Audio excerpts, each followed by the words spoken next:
What's going on, everybody? How y'all doing? This is Brian Mazik, aka Unique Mazik, the hardest working man in sports and gaming. I'm here with Nelson Blake II. How are you doing, Mr. Nelson? I'm Mr. doing Blake. fantastic, Brian. You ready for this NBA draft? I am. It has begun. Jay Billis is on the screen. So that's a great thing. I would like to thank everybody for joining us, the people who waited for us to get here. While we're waiting on something meaningful to happen, do not forget, please, to hit that like button. Also, share and ask, tell people that are not currently subscribed to us that they should do so if they know what's good for them. That's absolutely true. There's I'm not a just lot you trying. say that I agree with, but on that point, Well, we are on the you same there's page. actually a lot that I say that you agree with, but something inside you prevents you from acquiescing. But it's going to be okay. That's one thing I know for sure. It's going to be all right. Chauncey Billups getting drafted here. They're throwing it with the throwback. Oh, look at that part that he had in his hair. Looked like he had a splitting headache. uh, Yo, let me ask you something. Let's get right to it. Were Uh-huh. you ever down with the part in the middle of the forehead on a black man Caesar style haircut? Well, okay. I have spent more years of my life without hair than I have with. Yeah. So it's kind of hard for me to critique a lot of hairstyles without sounding like a hater. That's just the way it is, you know. But you always sound like a hater, so we can let it go. Oh, somebody said my mic don't sound right. That's because it wasn't close enough. I'm very sorry, Render. I'm thank you for telling me that early on. I'm just talking. Nelson wasn't even gonna tell me because I think he likes the fact that I don't sound properly. And I think he's like, yeah, good, look, good like that, just like that. Sound like a big dummy. That's what I want. Always have your best interests at heart. Yeah, I see. I see. Now, you know what? The only person who had the part in the middle that I was like didn't dog them completely was Larry Johnson. Larry Johnson. He's the only person in history to pull that haircut off. Yeah, and I think because it was perfectly aligned with the gold tooth, Yeah, so yeah. it was like blink to the gold. So, you know, I'm really digging what Zion has on. This is the, you know what? He's dressed like he got some sense. You know what I'm Somebody saying? said that he sounded like he about to do Sunday prayer. He looked like he about to do Sunday Well, prayer. Now, maybe that's why I like it. see, I but here's the thing though. I think they getting on him with that because of the color. And in the if you just take the headshot yeah, with the collar, I can see it. But when you see the whole body and the way it's tailored, I disagree. I think he's looking kind of smooth right I now, think he's man. looking smooth, but I don't know. You Yeah, know, I don't know about that one. yeah, I think he's looking. I think this is one of the best draft suits I've seen in a long time. You Yeah. know what I'm saying? Like Bo looking like a Spider-Man villain.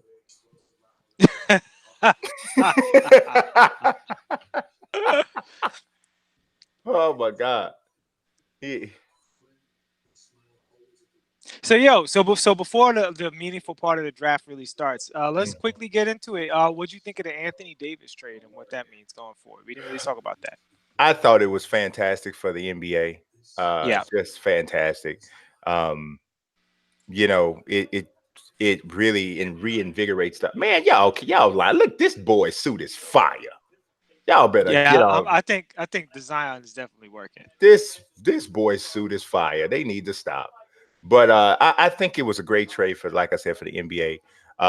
It doesn't launch the Lakers into the finals like a lot of people are talking. They need shooters, Yeah. bad, and so that they need shooters, and they need a they need another low post guy who not necessarily plays in the post, but is a he has to have one or two uh, considerable offensive talents, and one of two, I should say. He needs to either be able to play on the post with his back to the basket, or he needs to be able to knock down a 15-footer, or even out to be a stretch big. I think that would balance the floor the best way. And but more than that, more than those two things, I think they need another create off the dribble killer. Yeah. And so that's why I think Kimba is a really good fit.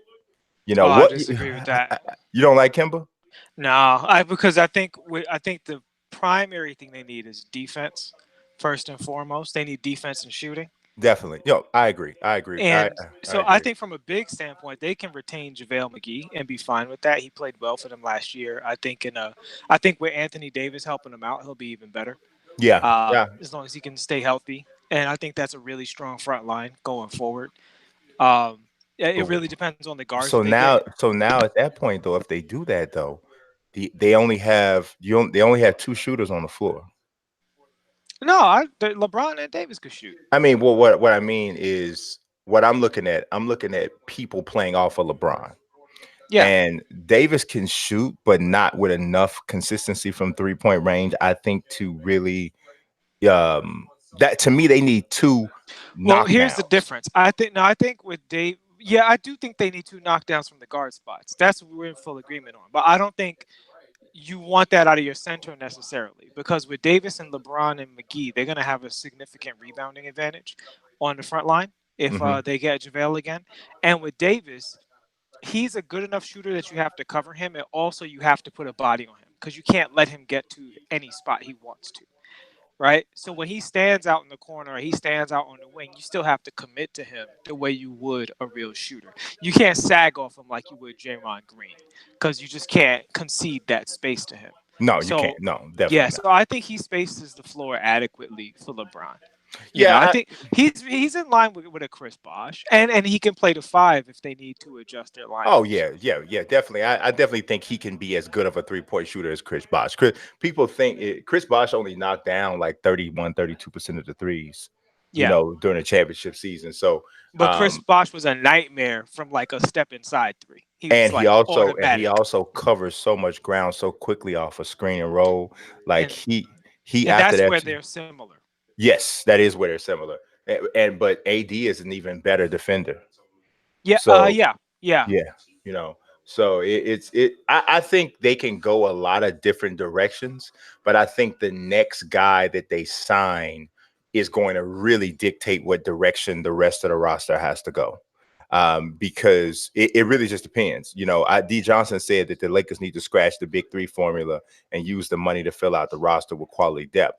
I agree. I don't disagree with that. I don't Yeah, I disagree agree. with that. And that's why I say I don't like Kemba because I don't think LeBron and Anthony Davis need to find more points because any role players as starters that you plug into those spots, they're gonna make those guys better because those guys are gonna get wide open looks and wide open lanes to the basket because of their playmaking ability. So I think on the offensive end, they're fine. It's really the defensive end and the 3-point shooting that they really need to Yeah, support. they definitely need perimeter defense. And to be honest, okay, so if LeBron's going to play the three, which you assume he is, um, but he's probably going to play the floor with four when he's on the floor with Anthony Davis, like after a switch. But Orlando Teal, what's going on, OT? But I feel like if the two guard that they get has to be an exceptional defender. Here's like the two guys that if they could afford them and they wound up picking them up and their money's still in flux. It's going to be anywhere between 20 something and 23 27 and million. 27, I third 20. Yeah. There's a few things that can happen with this in terms of if they get rid of more guys then they get some we ain't got no players policy kicking in AD for can them, waive his trade kicker too. which I absolutely think he should do. Let's discuss that real quick. Do you think he should waive the trade kicker? I'm not gonna say he should. I leave that. Whenever it comes to somebody's money, that's up to them. Okay, here's why I normally I agree with you, but here's where I differ on this particular subject. Number one, this is not money he would have received if he was in New Orleans. Right. It's money he's receiving because he's being moved. But Right. he's the one who asked for being to be moved. You asked for this. Don't you take that extra boy? You better give me my money back. Right. You know what I'm saying? That's like your kid asking you, "Hey, Dad, when I turn 16, can I have a car?" And you go, "Yeah." He go, "Make sure you get that oil change, though." You're like, if you don't, boy, if you don't get, if you so don't get your little, yeah. So what up, Jordan Lattimore? Yeah. I don't think this is the same situation as normal where a guy it's like his money. This is provision based on him getting traded against his will. He Mhm. demanded this trade, and he specifically demanded this trade so he could win. And in this situation, that $4 million is going to go to somebody that can hit a 3 pointer and come off the bench. So And to be it honest with you, LeBron could hook him up with some sort of business deal or absolutely, endorsement that will give him absolutely, $8 million, let alone absolutely easy. and don't hey, check this out. Now don't think that this is totally preposterous. Anthony Davis is in Space Jam too. Yes, he is. How you think he got that role? And the thing about being in Space Jam 2, particularly him being in New Orleans, he was like the highest productivity unknown guy in the world. Like the one guy that nobody would ever talk about outside of New Orleans and the people who really know basketball, Right, right? So, like you look at him compared to even a guy like a Westbrook. Westbrook's popularity way, way higher than Anthony Davis's. right. Now that he's in LA, he's going to get the benefit of all of that stuff. So, and he's also going to get a ridiculous contract from them anyway. I think if you come to this team with the idea that you want to help build something, you're being hypocritical if you say, except when it comes to my wallet. For In my this 4 million, I want my $4 million. Exactly. Exactly. In this particular case, like again, if it was money he was already receiving from the Pelicans, it'd be different. He's not getting a pay cut. He's waiving the option to get extra money, which is Yeah, different. You know. yeah. I mean, I'm not gonna say he should. Like, I'm not gonna say you should waive it. I totally understand what you're saying. I'm not gonna say you should. Like, it's kind of like this. Somebody comes and stays at your house, right? And I don't know, you it's like this thing that you would like for them to do, but they don't have to. And if they don't do it, you're not necessarily going to look at them worse, but you kind of expect them to do it. That's kind of how it is to me. Yeah, It's I like disagree.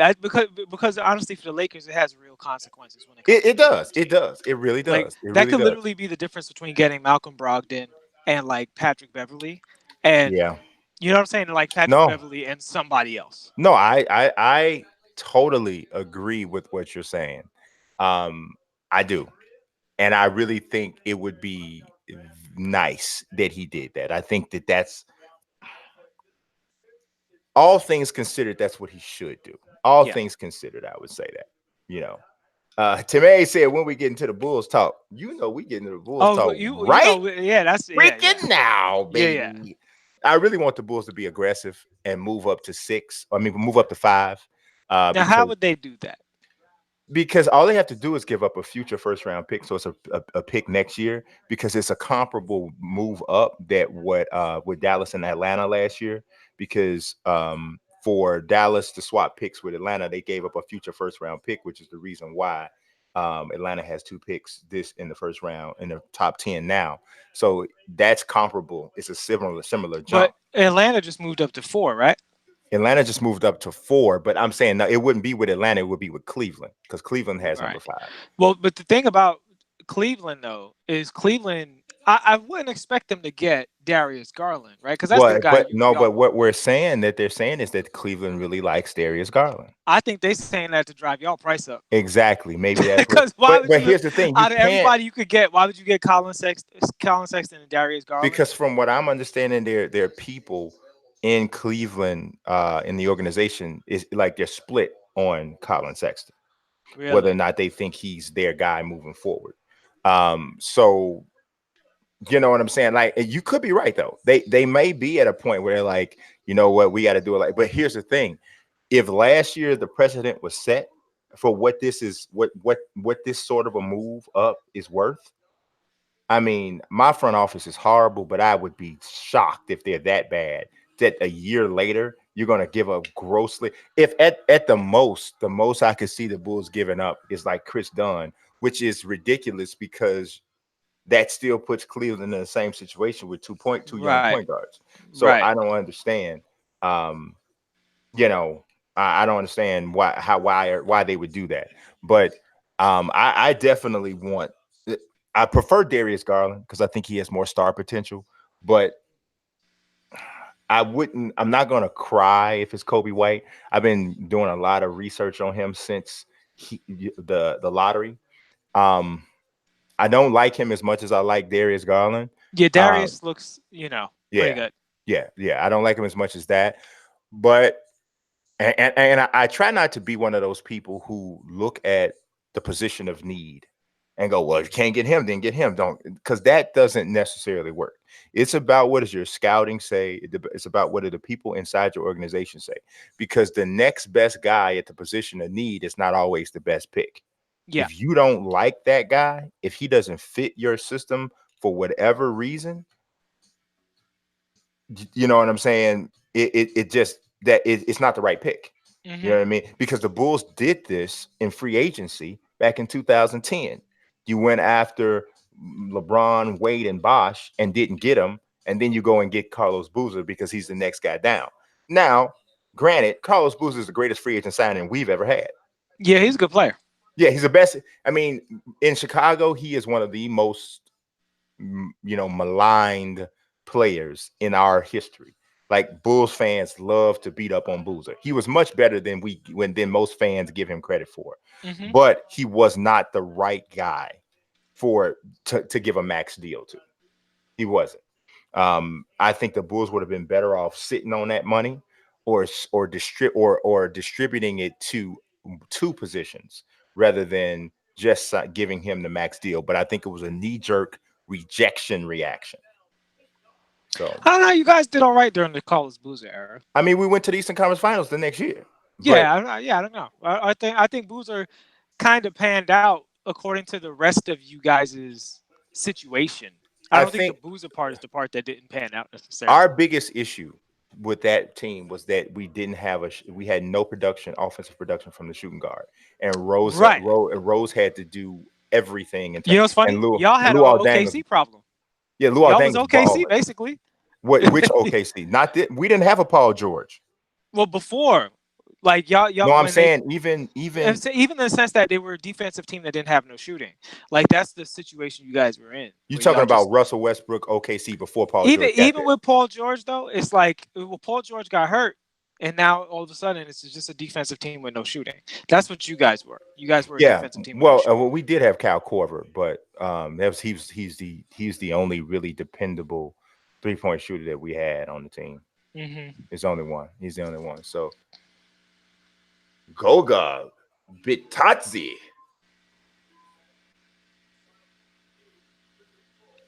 Bo. Yes, yes. He's a Spider-Man villain. I don't know who dressed this boy here. He looked like Spider-Man villain and a valet love child. So, Render asks our thoughts on the Conley trade. We should probably get to that one too. I Uh, think it was a good trade. What were you gonna say? no, that's it. I was just asking you. Yeah, I think it was a good trade for all parties involved. To be honest, I think that Mike Conley had done everything he was going to do in Memphis. He's a veteran. Um, putting him with a team that is anywhere closer to contending than he was in Memphis, I think is the right move, and it Hmm. allows Memphis to move on and move into another direction and just hand the keys over to Ja.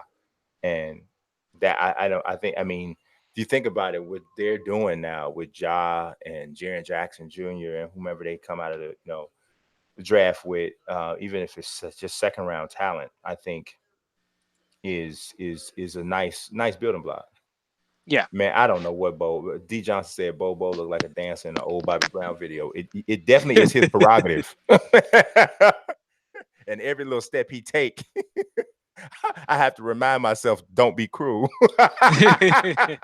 Wow, you remembered everything. All right, Bobby was my dog. Now Bobby was my dog.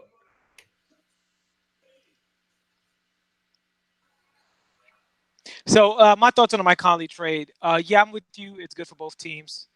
Um, it's interesting because Utah was on the verge. I think because Donovan Mitchell had a slow start last year, Right. they got a little slept on.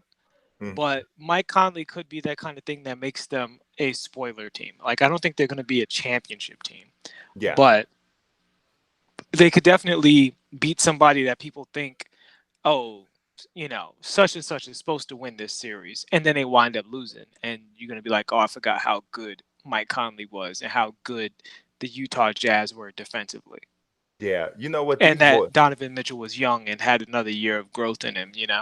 Yeah, this generation gonna put socks out of business.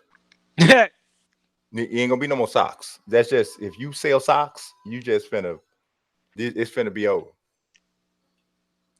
Wait a minute, Keldon Johnson. Let me see what this boy he got on. He ain't that bad though. That's that jacket a little different, but he ain't that bad.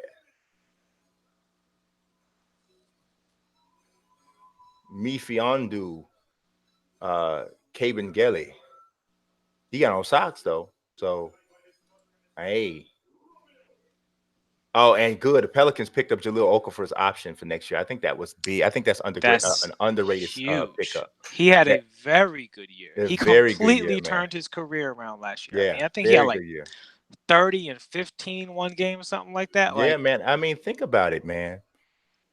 Uh, Jahlil Okafor, Zion Williamson, Drew Holiday. I don't think Um, Drew gonna be there. you think they're gonna move him? He's valuable. Yeah. Oh, Ja Morant daddy got on a hat, boy. He killing it with the hat. I ain't gonna lie. Daddy almost fell down the steps though, but we ain't gonna say nothing about that.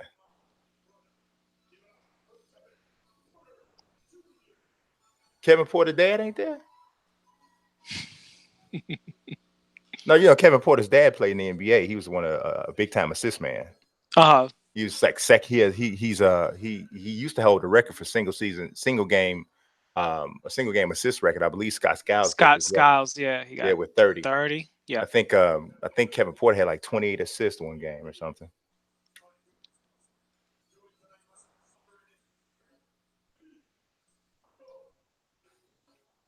Yo, why he got spider webs on his suit though?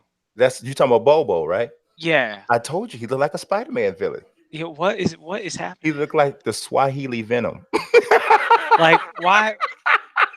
Like, did he just guarantee that nobody else suit gonna get trashed because he came out I with mean, cosplay? and then on He top of that, cosplayed. he got the waiter cut. Yo, he got he on the a he the skinniest. Yo, belly yo. top blazer.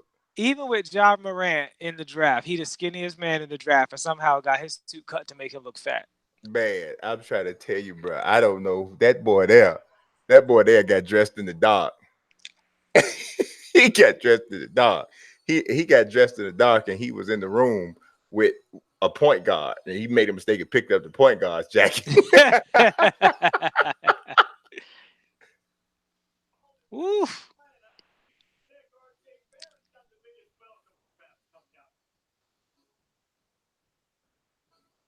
Yeah, boy, Zion looked like he important. Just already.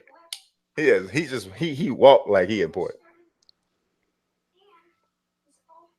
It's funny. I could be wrong, but I thought Zion looked like he had gained weight since last I seen him. Really? He might have. Yeah. I mean, he might have. I mean, it wouldn't be. I mean, the boy is 18 years old. He's, Yeah.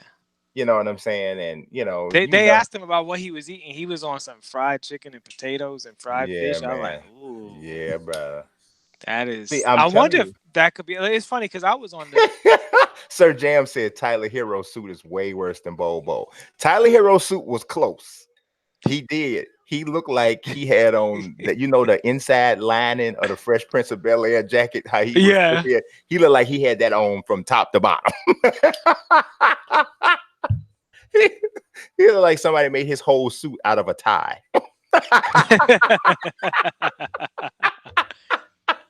But I don't know. I don't know if it was worse than the Spider-Man waiter suit. Nah, the Spider-Man waiter suit is definitely worse. Tyler's suit is bold and it's like swing and a miss. Yes. I'm yes, definitely not yes. feeling the chain as the tie or Oh whatever my that is God. going I don't on. know what that boy did. He did That something. boy, He did something tacky. That's that what boy came out and said, "Look here, I'm about to make a fool of myself and my entire family today." But it's not. But it's not spider webs though. It's not spiderwebs. I don't know what it is. Bol out here looking like DLC. I can't. Like a DLC character. You must have the combat pack to get me. See, they said where is Bowl projected? Now, originally I would have said that Bowl you want to try and take a gamble on him anywhere outside of the top 10, top 11. Yeah, But now that I seen that suit, I yeah. think He's late second second round. round. Yeah.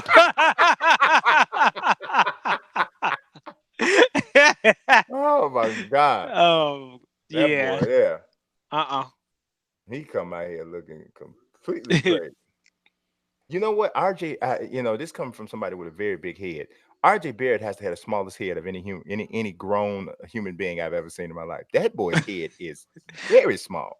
I always thought Floyd Mayweather had a little peanut head. Floyd Mayweather's head, actually, if you see him in person, his head ain't that little. It pretty Okay. much goes with his body. It's just not Maybe you that say little. that same thing about RJ if you see him in person. No. I don't know. He gets some hellified camera tricks going on if that's the case. Because yeah, D. Johnson said, undrafted with the suit. you're right. Yeah, man. Wait, That boy, goes on the scouting report. I'm trying to tell you. 7'2", 7'7" wingspan, great jump shot, but that suit though. But that suit, you know, I think that suit might actually take his 3-point percentage down 5%. He got the slim pepper jack head. Yeah, he definitely got a slim pepper jack. Yeah, Yo, man. What's yeah, up with Slim Pepper Jack, bro? man. You know what? I'm gonna tell y'all something. Ain't Fail nobody the watched them. Ain't nobody. losing get too much of a burden. No, nobody watched it. I was watching. It was getting 100 views. Well, I was 99 without me. Right, right. So I was like, well, because Slim Pepper got his feelings hurt. He would have sat his little butt down. He said, well, forget it then. He picked up his stuff and let me get all my stuff there. I'm finna go out of here. No, bro, Matt, see you bogus calling him R. Kelly Jack. Because that when I was making him, he was looking a lot like R. Kelly. And I was like, no, see, we can't, I don't want this. I don't want this kind of attention. I don't want this kind of attention. But you know what? Tay Shakir, I watched it. It was good, wasn't it, Tay? I was. I appreciate y'all. I appreciate y'all. I appreciate y'all. You know what? I'm gonna tell you something. If I was Zion Williamson, I would refuse to do any more pictures screaming Why? because I'm so sick and tired of seeing him yelling. The boy does more than yell. So what's your official now that he's getting drafted? What's your official thoughts on Zion? Floor, ceiling, where you got him? I think his ceiling is something that we've never seen before. Yeah. But I think that his floor is an injury-prone cross between Kenneth Faried and Blake Griffin. Yeah. That's what I think. That's his floor. He's just too athletic and too nimble on his feet and too good of an attitude to be a complete bust. Right. It's like it's impossible. The only thing that can happen is an injury. Yeah. He to be a complete bust. But the reason why I say his ceiling is something that we've never seen before is because if he's able to overcome all of the warning signs that we see with him being too short, a little too heavy, potentially getting injured, all of that, doesn't have a jump shot yet. If he's able to overcome all of that, then he's truly something we've never seen before. Yeah. He's the first Zion. So that's what I see. Boy, Ja Morant looked like he's 13 years old, man. He's 13 years old, bro. I mean, it's amazing to me, man, when I see these guys getting drafted, and I literally got 3 kids older than them. Yeah. It's amazing to me. Although DeAndre Hunter looked like he's 35, so Yeah. he balanced it out. He reminds me a lot of Thaddeus Young in both demeanor and a little bit of the game. He's got way more handle than Thaddeus Young, but that basic but effective two-way game, he reminds me a little bit of that. He also reminds, y'all gonna laugh when I say this. Y'all now get ready. A less fluid. Now get ready. Get ready. I want everybody to get ready. Listen. A less fluid. Oh, you gonna name a bull, ain't you? No. Okay. A less fluid, Obviously, more defensive minded Ray Allen. Oh Be, Lord, it he it ain't it no. I no, totally it's disagree. less fluid though now because No, think he about it, don't because shoot like Ray. He don't shoot like Ray. If you take a deep dive into his shooting, he doesn't. He does. He was shooting in his he situation Tim knew well. it. Yeah, hey, so Ray just said, "Oh no, move the mic away." Yeah. No, I don't think he has the shooting stroke that Ray Allen had. No, And it's not even about fluidity. I'm talking about even if you adjust for like less effective version, I don't think he's in that category. I think his shooting is actually slightly overrated and he has work to do to fill out the reputation that people are giving him as a shooter because he was a guy, a very, very robotic shot maker from 3 point range. yes, he If you is look at his actual mechanics though, he didn't have it was like for instance Cam Reddish. Cam hmm Reddish has very encouraging mechanics. Like absolutely. Kevin Knox has very encouraging mechanics. Tyler Hero has very encouraging mechanics. Right. You look at their percentage and it's one thing, but then you look at them on the eyeball test, you go, no, this guy's gonna be a shooter. He just needs to get the consistency. Maybe he has a habit that he needs coached out of him. Maybe it's a conditioning thing, but he will be a good shooter. I do not see that right now. I see fundamental structural issues with Hunter that are not that I think people are overinflating his shooting. Not that he's like can't shoot at all, but to put up the Ray Allen on him to make a shot anywhere, kind of 3 point shooter, I don't see that right No, now. I don't mean to say I think he's going to be as good of a shooter as Ray Allen. What I mean is that Ray Allen's game didn't have a lot of like bells and whistles necessarily to it. Early on it did, but it didn't have a ton of those bells and whistles. It was extremely effective in I play this way, I play to get to my spots, and I'm an above average. I'm a great he's a great shooter. DeAndre Hunter, I think is a little bit better shooter than you're giving him credit for. I think he worked really hard to make himself as good a shooter as we saw last year at Virginia. And I do think he's a corner guy mostly, but I think that That's what I'm saying. yeah, I do think he's getting better at shooting from basically at other spots around the perimeter. And I also think that he's getting better at putting the ball on the floor and going past guys, especially attacking closeout. So I'm not saying he's Ray Allen. I meant like basically a lesser version. It's just a couple little tweaks here and there, but I can see him having a much better career than maybe I don't know what you would say his ceiling is, but I think he can be a really good player. A really good player.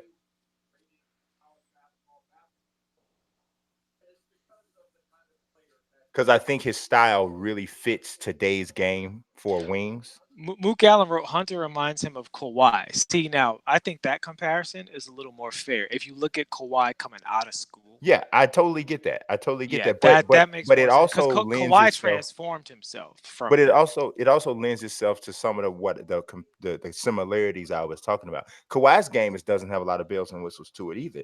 It's very basic. I get to Well, it my does spot. now.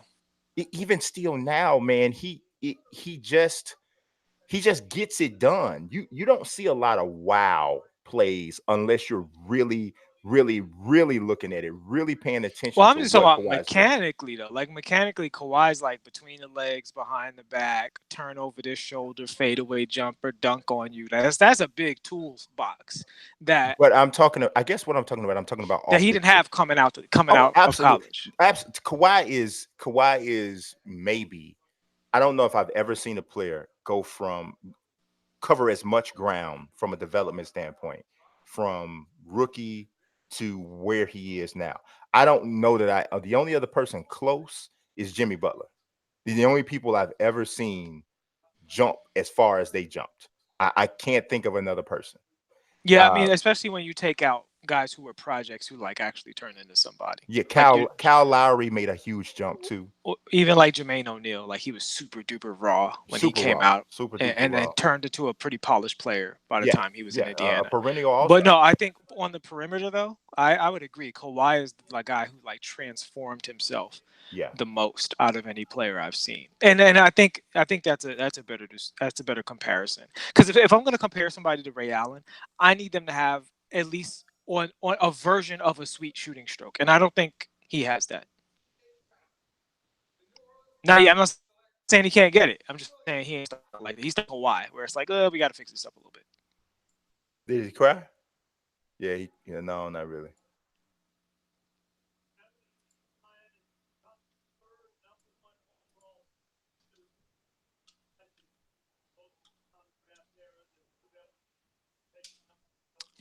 Oh, I didn't give my floor and ceiling for Zion. I should probably do that. Yeah, yeah. Um,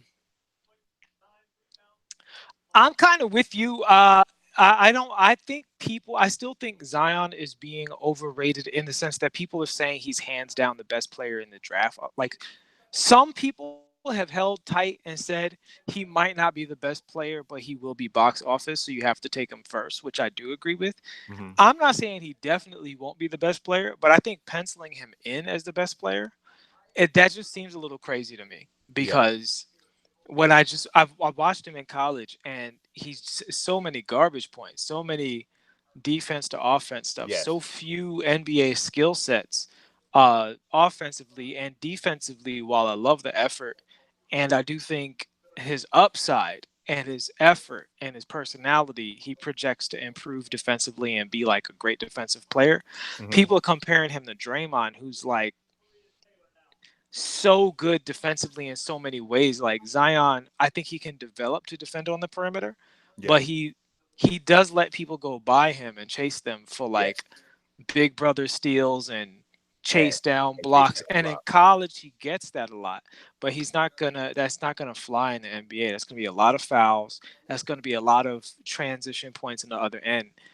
And while I do think he can easily get 18 points a game, rookie year, wind up being rookie of the year, I think his, like Blake Griffin, I think his rookie year could be closer to his prime than somebody like Ja Wow. Morant or Darius Garland.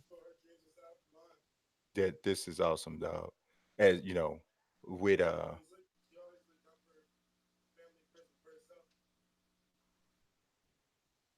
this is dope, man. When like as a parent, man, this like to get him here, to Yeah. get him here, man, to get him here.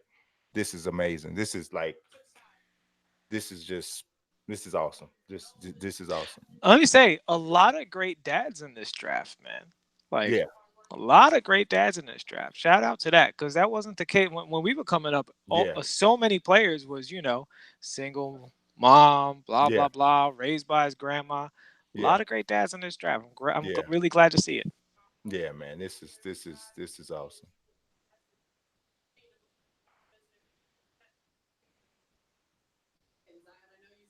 So if you don't think Zion Williamson will be the best player in this draft, No, or I you think think I some, think I you think think Josh. somebody else could be I think Ja's gonna be the best player in the draft.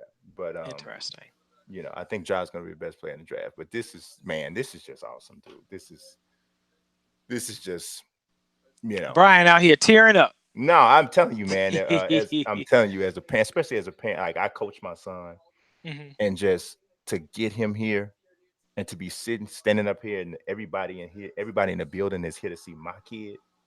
That's amazing. That's amazing.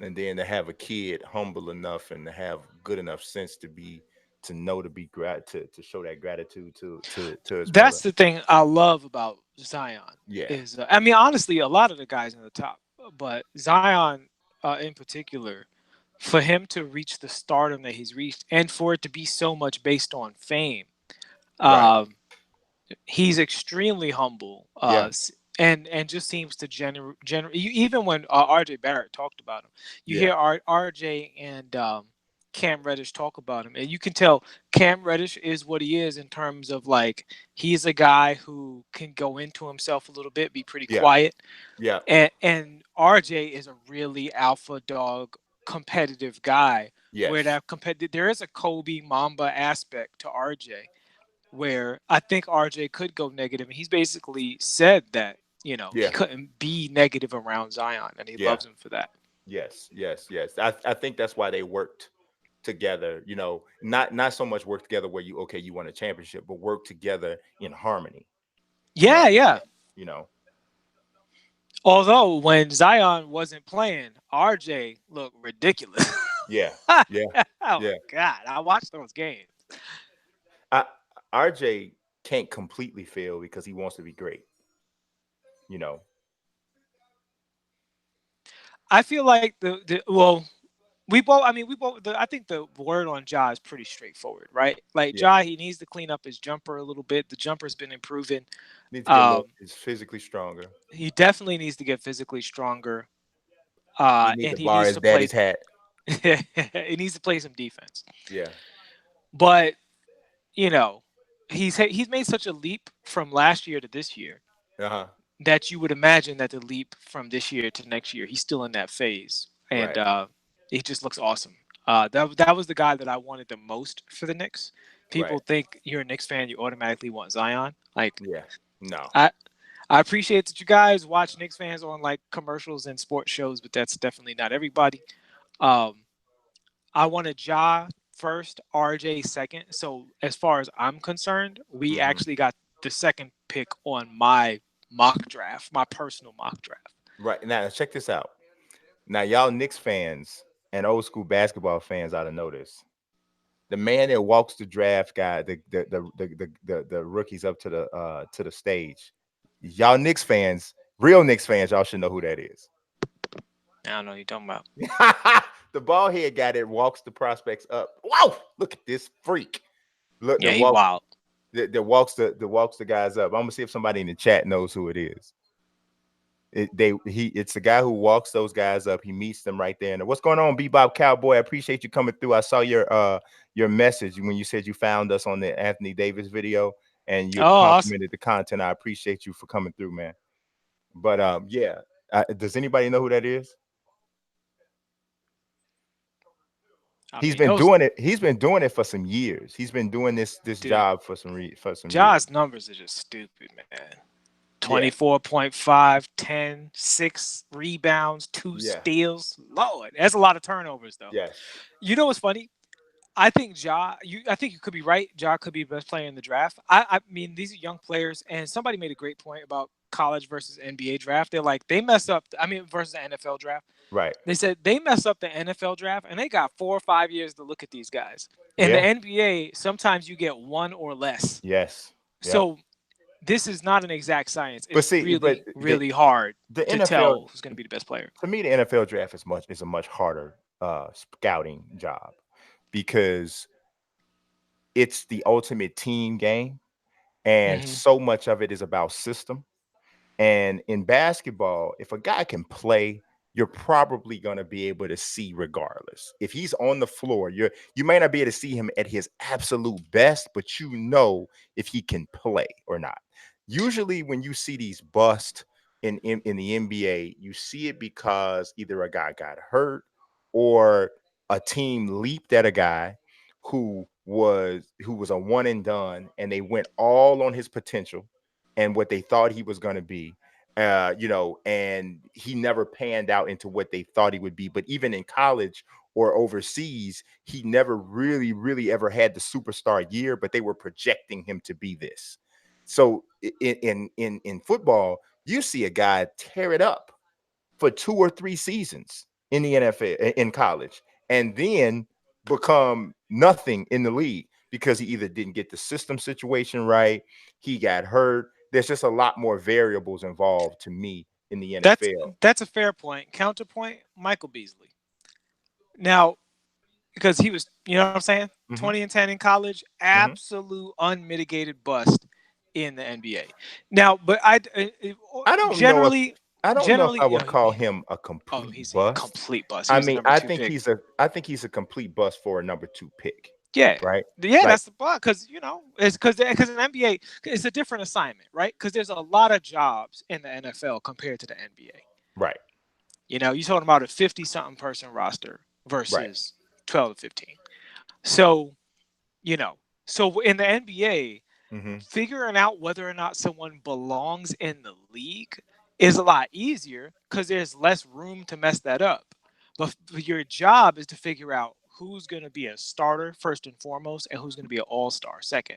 And that gets really tricky Hmm. because you got your Kawhi Leonards, Mm-hmm. You got your Chauncey Billups, Yeah. right? Guy who was in the league 5 years before he turned into an all-star caliber point guard, Yeah. And a future Hall of Kyle Famer, Lowry right? wasn't a lottery pick, but yeah.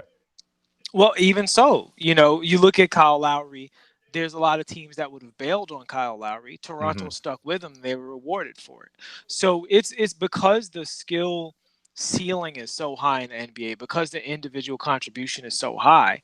All of this stuff really matters. And a guy like, say, Darius Garland. Mm-hmm. Now, eye test, I look at Darius Garland, I'm like, wow. When I heard the reports of the Knicks picking him over RJ Barrett, I didn't immediately leap to Oh, here we don't do. go. Oh yeah, let's go. Mm-hmm. I didn't immediately leap to don't do something stupid, because I look at the guy and I'm like, yeah, I mean that looks like one of them Dame Lillard type cats. He looks like he's of that cut. Um, but Yeah. I do think he could wind up just being that off the bench. Yeah. I'm not saying that's Oh my gonna God. happen.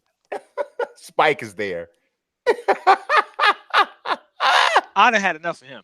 Yeah. Okay. So I asked y'all who this guy was. The bald head guy there in the back with the that he's walking with now with the bow tie.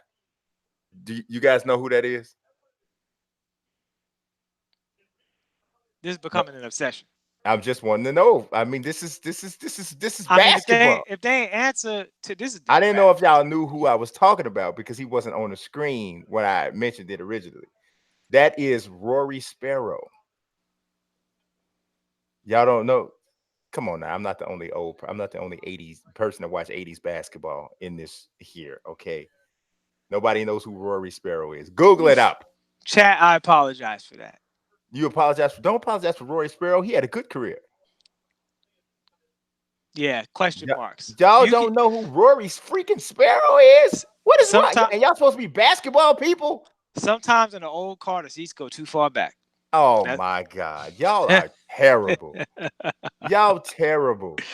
Anyway, the Knicks just selected RJ Barrett. By most people's estimation, I'm about to put Rory Sparrow's statistics here in here for you guys. There you go. averting disaster. There So you go. what's your floor ceiling for RJ Barrett?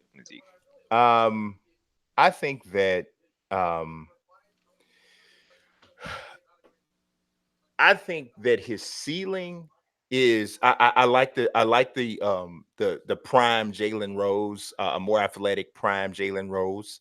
And not because Jalen Rose is another guy that took a minute to hit to get to his, to Yeah. get to his sweet spot. I think his floor is something much less. It's thinking of a player right now, it kind of escapes me. He reminds me a bit of Tyreek Evans. Mhm. So I mean, I think he has star potential because he's a dog. He's a natural scorer, but he is a dog. And when you got that that thing in you that you can tell this dude is like obsessed with greatness. He wants to be that guy. And Mhm. there's a quality to that, and there's value in that. I'm glad Um, you said that, because honestly, that's the thing that sells me on RJ. yeah. Well, as somebody said, there's no complete player in this draft, and I generally agree with that. There aren't too many players. I would say, except for maybe Darius Garland, who is pretty much a complete player. We haven't seen a lot of them, but of what we've seen, pretty complete. Better See, I defender than think people give him I think credit for. DeAndre Hunter is the most complete player. Oh, he can't dribble, but going, with RJ. RJ can dribble, pass, shoot. It's just that it's all flawed, right? He pretty much only goes to his left. The shooting improved, but needs more improvement. Mm-hmm. The passing, he's actually a much better passer than people are giving him credit for. This idea that he's a black hole, he actually has pretty excellent vision for his age. I think he suffers from two things. He's so good that people are judging him like he's a 21-year-old Mm-hmm. when he just turned 19. That's number one. And number two, that he played next to Zion. And Zion was so spectacular that I think any sign of inefficiency from RJ, he got judged extra harshly on. But that team had no shooters on it, and he still shot 45%, over 45%. Like, that's not that bad. Like they talk about him, like Cam Reddish shot 30%. Like, what are we talking about here? So I think people judge him a little harshly, but the thing that sells me on him is his mentality. Yeah, It's the fact that because I think he had a very bad last game in yeah. terms of He missing played. free Yeah, he played. throws, Yeah, missed he a didn't play shot, well at all. a couple of shots at the end. But look at how he bounced back from that. Like it hit him hard. He wanted to be better. He didn't like it, but he came back stronger. He Yeah. he fully believes he'll make up for it, and that's the kind of thing where I think a lot of the comparisons, if you look at everybody he's been compared to, because he's a lefty, he's been compared to Jalen Rose. Because he's Canadian, he's been compared to Andrew Wiggins. Hmm. Um, I think because of his game as like a playmaker and a guy who's not a lights out shooter, but still, and he's not super explosive. Yeah. That's why Tyreek Evans comes into play. Yeah. But mentality, and he's been compared to DeMar DeRozan, which I think is the most accurate comparison. Hmm. Um, I don't. but I don't see that. well, he's the same size almost exactly as DeMar. The big difference between him and DeMar coming out of school was slightly more athletic, but he compares more. Slightly, Well, RJ's pretty athletic. Like man. and DeMar RJ's DeRozan. more. Well, DeMar RJ's not DeRozan. as robotic as DeRozan. Like Nah, so, I give you that. I give you I that. didn't say jumping ability. Like Just strength wise, overall, strength wise they're equal. Demar isn't that you think fast from you a think strength sprint. wise they're equal? Oh yeah, RJ's super strong. RJ's super strong as a I 19-year-old. don't know. I don't know. I don't know about that, man. I think DeMar is a notch and a half better athlete than Maybe RJ. I would say at his peak, yeah, but I'm talking about like right now, RJ not being fully developed. He compares pretty closely, and especially against college competition. You look at the numbers, you look at honestly a lot of things about their game, except for the fact that RJ starts M7. out. M7 said you hyping up RJ. I'm not hyping up RJ. I don't. How am I hyping up RJ though? Like I talked about all of Because his I think flaws. I don't think you're hyping up RJ. I don't think that athletically he's comparable to DeMar I DeRozan. said DeMar DeRozan was a better athlete, Yeah, I but don't even think it's close. I do Like, think it's close total package because he's much more coordinated than DeMar. And we say on the show all the no, I time agree with that that part. That coordinate I it's do like agree so with. DeMar has better jumping ability. I do think the strength is comparable. That's why he averaged almost 8 rebounds as a guard in college. Like Yeah, I don't know. I think DeMar is one of the physically strongest guards in the NBA. Right? I mean, period. I mean, his post up game and shoulder to shoulder, DeMar DeRozan looked like a freaking tight end. So I don't think that they're comparable in strength. I know they're not comparable in leaping ability. Speed wise, it might be close, but I still think DeMar is faster, especially out in the open floor running a wing. Um, yeah, I don't think they compare at all athletically. But that doesn't mean that RJ won't be a better player. It doesn't, because that's just one part of the game. It's not like he sucks as an athlete. He's not Kyle Korver, and Kyle Korver's in the league, but he's not like a bad athlete. But I think DeMar DeRozan is an elite A-class athlete. And for the position, I think RJ is like a B athlete. and see, and that's where I disagree because it's because DeMar DeRozan only averaged 14 points in college. Who did? DeMar DeMar? DeRozan. Yeah, because he was pretty much an athlete only. RJ's a basketball player. And this is what I'm saying. Like RJ, he is what DeMar DeRozan more or less turned into years later from a But game with less standpoint. When you look at athleticism. where they score, well, again, when you look at the jumping ability, I agree with you, but I don't think that I think people overrate jumping ability in the NBA. Like I think the jumping ability it is there's a limit to where it's like, what are you doing with it, right? Yeah, yeah. When it's somebody who's finishing over contact, then yeah. But I think RJ's ability to finish is very similar to DeMar DeRozan's ability to finish, and that's why I say while DeMar DeRozan is a better athlete, at the end of the day, they wind up in the same spot. Yeah. Like James Harden. James Harden's a far inferior athlete to RJ Barrett and DeMar DeRozan, You think obviously. he's a far I don't think he's a far inferior athlete Dude, to James Harden is well, a rim grazer dunker. Like yeah. from I see, I don't know that and he's way RJ slower than both of them. Yeah, I think he's definitely. I think he's definitely slower, but it's the handle that makes him so fast, and the strength that makes Well, him so he's unguardable strength off the wise, dribble. he's definitely I think James Harden might be the only two guard in the NBA that's stronger than. I'm not even sure that he's stronger than DeMar DeRozan. Is that he knows how to use his body better because the handle is so much better. right. You know. Right, I agree. But yeah, I think James Harden's a.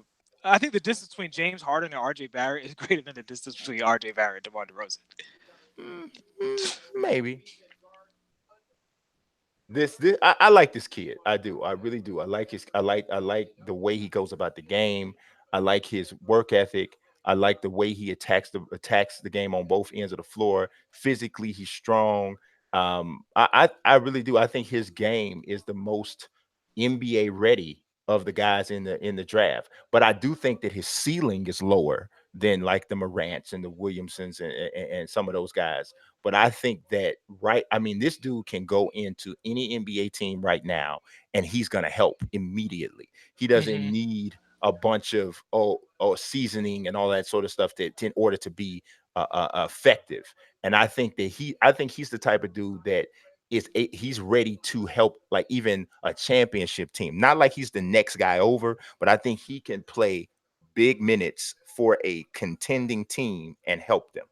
If Hmm. they everybody should be happy that he didn't go to San Antonio, Hmm. because Yeah, yeah, if he had gone yeah. to San Antonio, mercy. Now I think Jay Crowder is a slap in his face. I think he's better than Jay Crowder now. I agree.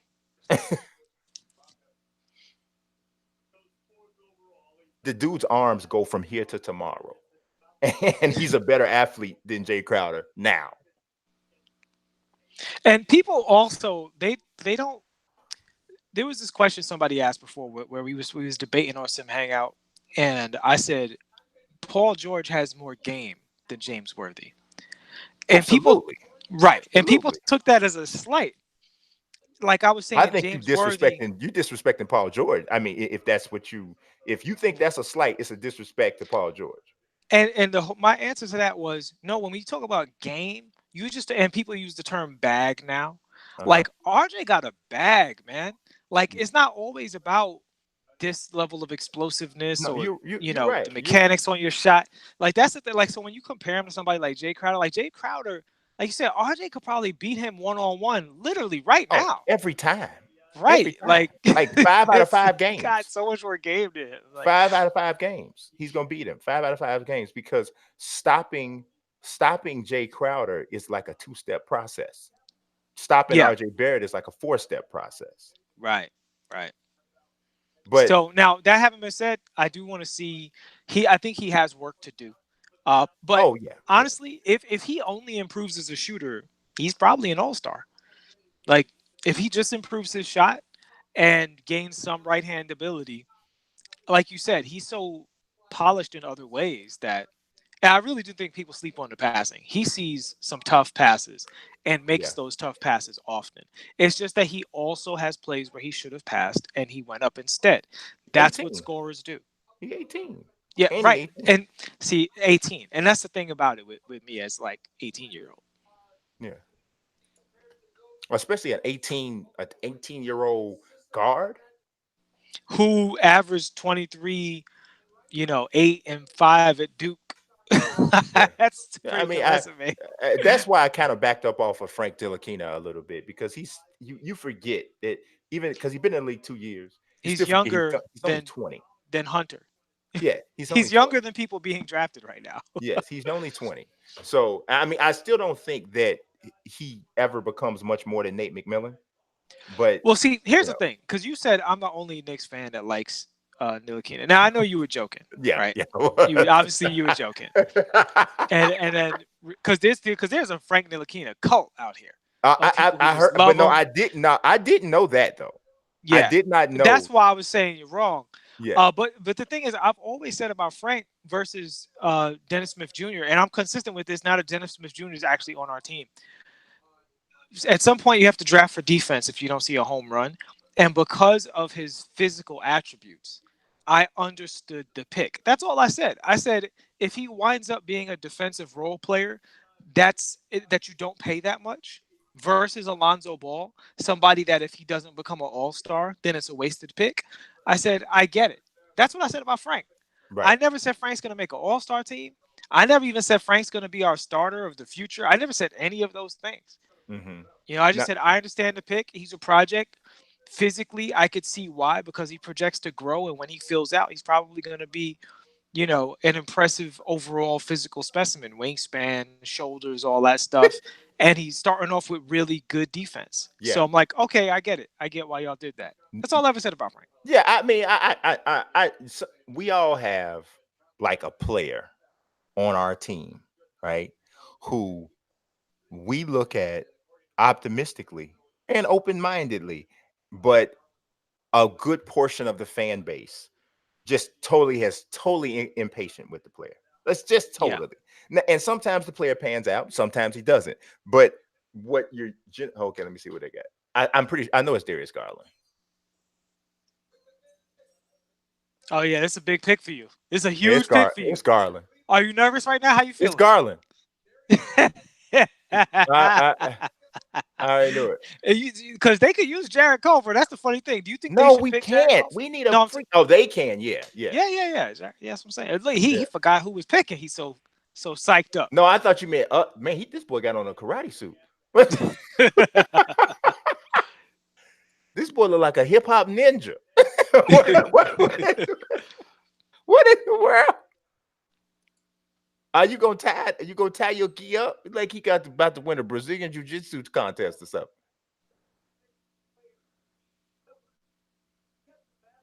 I don't understand. This boy got on a suit jacket with a drawstring. And then he done decided this is how it's gonna go. All right, he trying to set a new thing.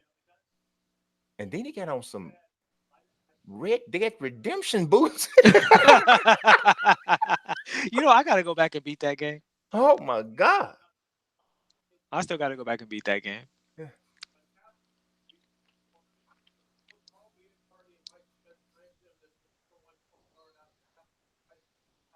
Yeah, man, I really wanted this kid though. Red Dead Redemption boots and all. Yeah, I do think Garland is just too talented to pass up on. Yeah. Although I will say, so okay, do you think Darius Garland is hands down the best player available in the draft? At that point, yeah, I do think he was. Okay. And the thing of it is that he's not a freak athlete either. No, but he's a better athlete than Trey Young. Yes, he's a And better Trey athlete Young than had Trey a Young. great rookie year. Yeah. And physically, he's superior to Trey Young in basically every way. Yes, But yes. he looks like he has a more Well, consistent I don't jumper. know if he's a better shooter than Trey Young. No, I said physically. Yeah. Oh yeah. Absolutely. Yeah, he's superior to Trey Young physically in every way. Yeah, I think Trey is like the floor. So Yeah. if somebody, as long as You they're think a it's the better floor? I don't know if it's the floor. for a high draft pick point guard, yeah, I Yeah. don't want anybody smaller and slower than Trey Young. Yes, I'm going to go Yes. ahead and say that. I don't want you smaller, slower, or with worse jumping ability than Trey Young. Absolutely. Yeah. That's my floor. Yes. You got to be either bigger, a better leaper, stronger, something. Sean Singletary said it's nicer Garland to wear the hotel robe to the draft. He said Garland was styled by Horace So, Grayson. so now that your heart has been broken, what do Now, you you want? know what? Is it the hair? Is the hair happening? My heart will be totally broken if we come out this sucker without even Kobe White. I thought you said you ain't want Kobe White. You was dragging his name through the mud. But remember, I said, I said today, I said that I've been watching him ever since it started seeming like that's who we might get, and I'm a little bit more warmed up to him than I was. I still prefer Darius Garland, but I won't cry if it's him. But if it's not him and it's some freaking Cam Reddish, then now I'm gonna be upset because where in the devil is he playing? That's what I'm trying to figure out. Yeah, some people think Cam Reddish. So all right, let's talk about Cam Reddish while we here. Wait a minute. I gotta ask you this first. Do you Please. realize Ja Morant told Sean Devaney Sean Devaney is a well-known NBA writer. Used to write for Sporting News. Ja Morant told him he is 6'3", 148 pounds. I could believe it. He's very I skinny. totally can believe it because and you people might say there's no way in the world. Take it from a combat sports writer Yeah, who watches guys come in and fight at 155 and 145, and there are plenty of dudes who fight at 6'2", 6'3" at that height. yeah. And No, that's and what he keep looks. it keep it in mind, he's 18 now. He's 18. So it's easy, 18-year-olds are generally string beans. The 18-year-old boys, unless they're, got a little chunk on them, you've seen plenty of scrawny kids. You know what I mean? So yeah, yeah. It's I mean, but I don't ever worry. Here's the thing: if Kevin Durant survived, yes, he'll be fine. yes, yeah. He'll because he's not gonna be 148 pounds forever. So right, and this is what I was going to say earlier about Ja. I think it's possible Ja could have a not great rookie year. It happens all the time to point guards. It's not like, and people might say, "Oh, how could you say that?" De'Aaron Fox didn't have a great rookie year. He's awesome now, Yeah, right? You and just took him a year. that's who he most compares to. Yes, it's a tough position. Yeah. Physically, he's actually a little inferior to De'Aaron Fox in the sense that De'Aaron is taller than him, Yeah. and De'Aaron is, I mean, probably a little faster, but they're equivalent. I mean, they're I think roughly, De'Aaron's a little faster, but I think it's in yeah, the same ballpark. same ballpark. But with the height, on top of it, De'Aaron Fox had some advantages over Ja Morant. More of a pedigree prospect Yes. for sure, Mhm. right? But had a rough rookie year. That's how it goes with point guards. Some of Yeah. the greatest point guards of all time had terrible rookie years. If the Bulls take Jared Cove, I'm gonna jump and I'm gonna run out this window right here, and I'm gonna go on this roof, and I'm gonna You run gonna break the straight shrine, down. the Derrick Rose shrine you have hiding behind that? Oh my God. I mean, and it's not that I don't like the kid. I do. I just don't. And I can't even believe I'm rooting for them to draft B2K right here. But yeah, So here's the thing that scares me about Culver, because I think on paper, Culver is the kind of guy. He's sneakily more athletic than it looks like. His yeah, his game, if it grows in the right ways, and his game has been growing, this guy could sneak up on you and be an all-star. hmm But then it just mentality wise, he just doesn't seem to have that thing. That thing yeah. that RJ, and we could be wrong about this to come back in 9 months and be like, haha, y'all were wrong. It's Maybe too it's tough. Yeah, hard. yeah. It's hard. But it just, the thing that encourages me about RJ discourages me about Jared Culver. Like, he Yeah. seems like the kind of guy who's gonna, like a Justice Winslow, where You he's know just what? gonna Because fade into the Justin background. Winslow plays hard. This Jared Culver seems like. Let me think if I can think of a guy who I can kind of compare what the way it seems. And I hate to say this, he seems too nice and too satisfied with. That's what I mean, though. It's just the niceness. I don't like Yes, the thing about Justice Winslow. I feel like if you put, you know, not to beat the cliche to death, but if you put Kobe Bryant's brain in yes, Justice Winslow's body with his skills that he came out of school with, you would get a perennial all-star. Jarrett Culver feels like that. Like, he just doesn't have the thing to get the most out of himself. He doesn't. yes, yes, yes, yes, Uh yes, oh. yes, yes, yes, yes, yes, There we go. yes, yes. They took the nice kid. All right, now draft Michael Jackson's illegitimate son, and let's go on about our business. Who? He got a Michael Jackson Jerry curl. He got the Michael Jackson look to him. Who Kobe you talking White. about? Kobe Oh, White. Yes.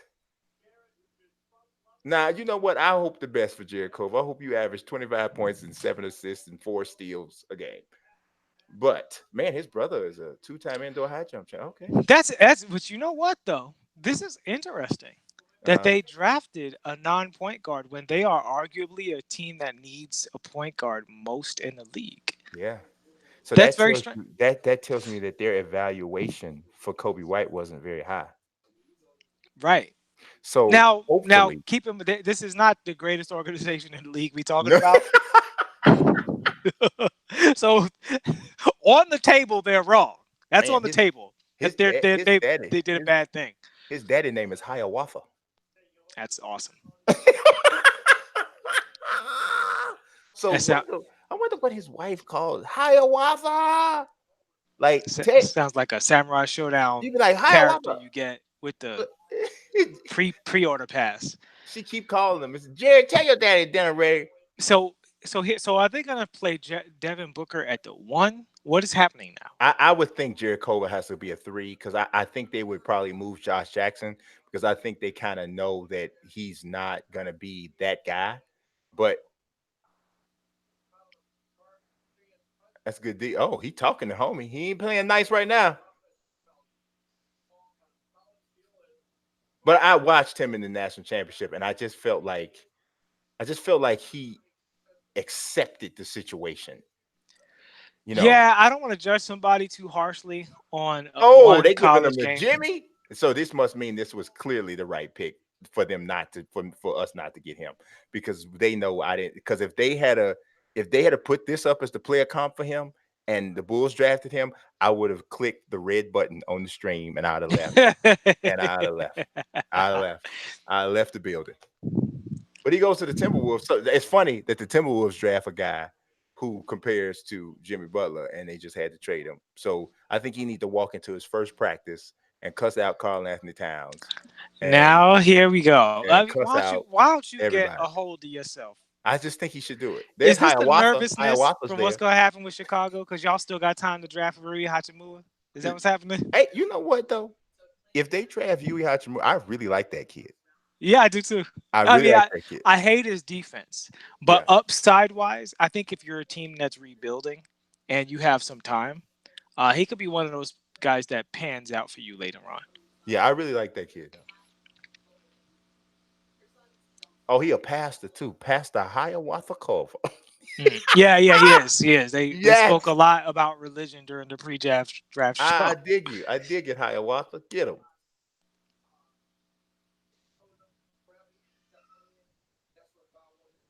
That's right. That is. Wherever you end up playing, bro. And you rich anyway. So it don't matter. But I will tell you, Mr. Hiawatha, I did not want the Bulls to get your son. Not nothing personal. I just didn't want it. Well, he is a bad fit for your roster. You He guys really have is. He really is. y'all There's good nowhere on the for us to do wings. nothing with him. So what's up? Y'all gonna take Ball? That's about to happen. Actually I wouldn't be that mad. I would be mad if they took him at 7. But if the Yeah. Bulls traded back and got Bobo, I Mhm. actually wouldn't. I mean, I think it's worth a gamble to trade back because you'll be adding assets, maybe a first round pick next year to do it. So What do you think about Ball? I'm intrigued. I'm intrigued, but I'm worried about him staying healthy. Yeah, You know, but that's I'm the intrigued. Yeah, concern. I'm intrigued because he's got a lot of Kristaps in him. Mm-hmm. You know, I totally did a 180 on Jim Boylan. I wanted him out of the not just the city. I wanted him out of the Midwestern region of the United States. But it says something to me when you get your star player to buy into you. Yeah. And to me, that's the biggest battle that a head coach, especially a new head coach, faces.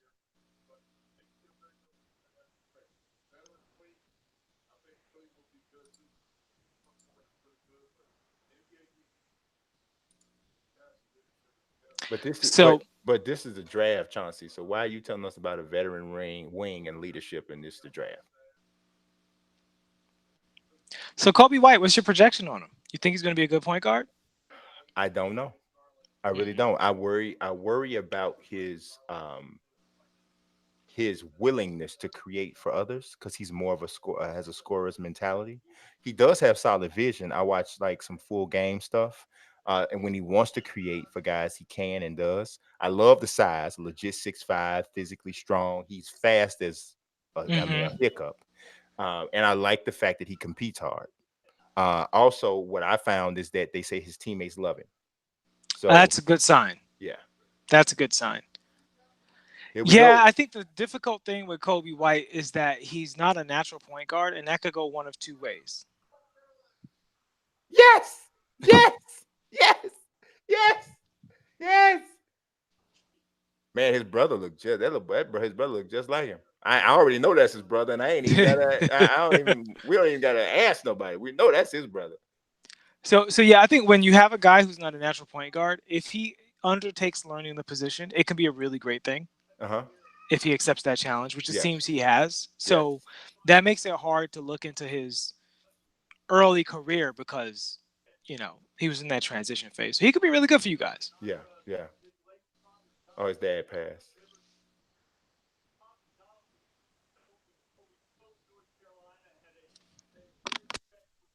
Yeah, he putting them socks out of business again, but it's okay. Don't worry about it. I think they need to get him a tam. Man, What's a tam? you don't know what a tam is? It's a No. hat. It's usually like it's like what you would see in the Black Panthers would wear in the 70s. Oh, okay, okay. Like most pictures you see of like Huey Newton, he has on a tam. Hmm. Or some people would call it a beret, but it depends on the style of it. Yeah, in America we call that a beret. It's different. It's actually different. They look similar. The tam usually has like a little like notch on the top, look like a candle wick almost.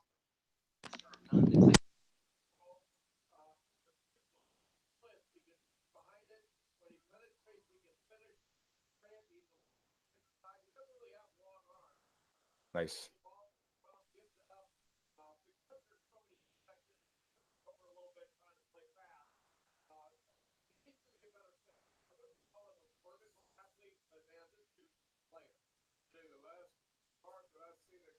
Yeah, I saw the Gilbert Arenas comparisons too. Let's just hope that he don't pull a gun on Chris Dunn on the plane, and I think everybody will be fine. Yeah, I mean I don't know. It's Gilbert is a tough comparison I, because Gilbert was a true bucket. I mean, yeah. I'm not saying Kobe can't turn into that, but Gilbert came pretty much out the gate like Well, no, he struggled at first. a Remember, lot of he was game. trying to get time with the Warriors. Let me hear what he said.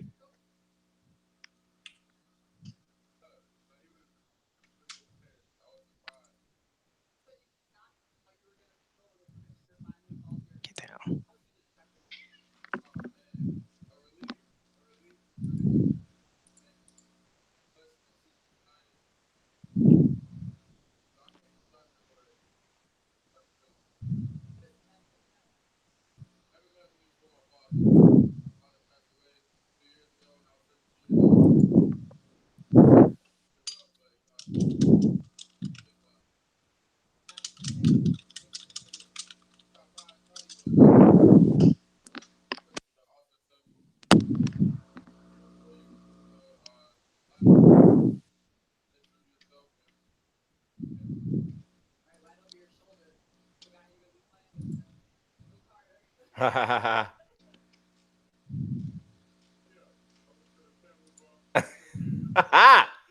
Let's go. Let's go. I'm excited. Yeah, Sir Jam, I don't see the Gilbert Arenas comparison either. To be honest, I hope, but I really don't see it. I hear some music. Is it It's open. Don't worry. okay?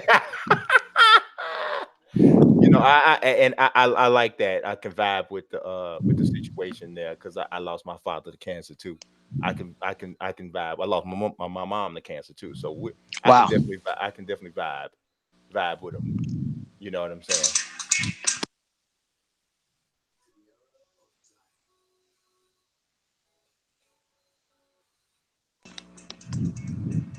To be totally honest, the fact that he wasn't up there crying like Zion is amazing to me because I'm 43 years old, and if I had just got drafted and I had for my father on my shoes, they would have had to go to a commercial break because I wouldn't have got through that interview. I wouldn't have got through that interview.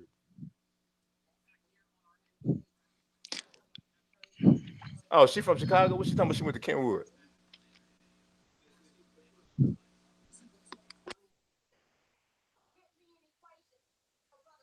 What is this?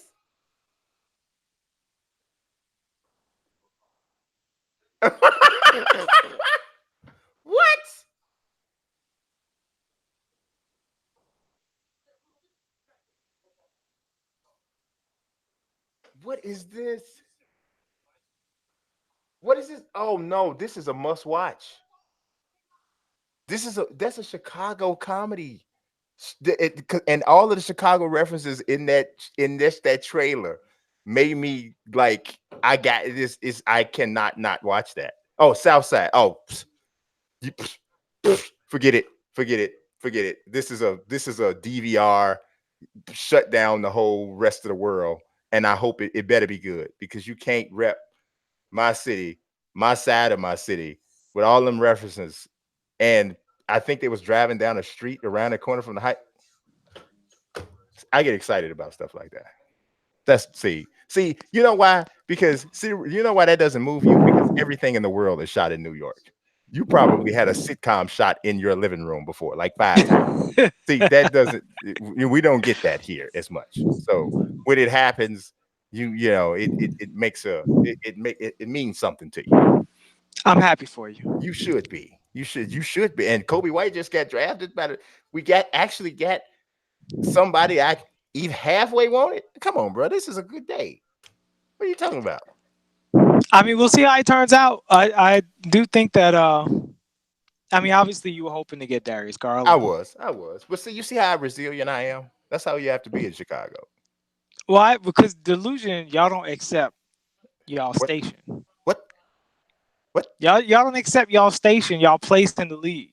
what it, But I I will we say, accepting it quit. You don't have no choice but to accept it if you pick it in the lottery. It's pretty clear where you are. hey, look, I would say that behind the Washington Wizards, and the Don't Phoenix you say it. Suns. Don't you say that. No, I'm saying y'all at least probably like up to third worst now. Don't say that. Don't say that. That's not right.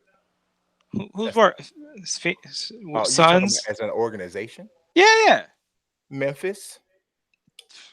Memphis. Memphis. Memphis is trash, man. Come on. Memphis got Ja Morant. They're Yo, gonna be okay. Well, fine. yeah. I mean, what they just drafted him And today. Josh Jackson is also really good. Jaren Jackson. Jaren Jackson. Jaren Jackson is really good. Wow, they took Jackson Hayes. Oh, but this is New Orleans, big. Okay.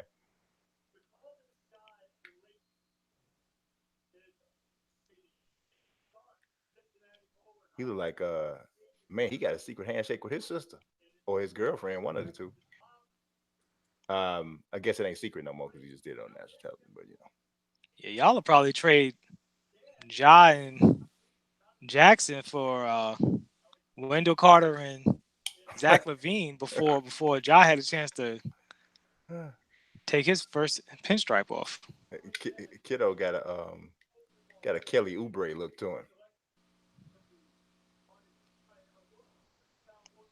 It's just amazing how the basketball player how the fashion changes though, man. Like, in the 90s, man, we would have never been caught dead in pants that tight or that short. Like that would never Okay, happen.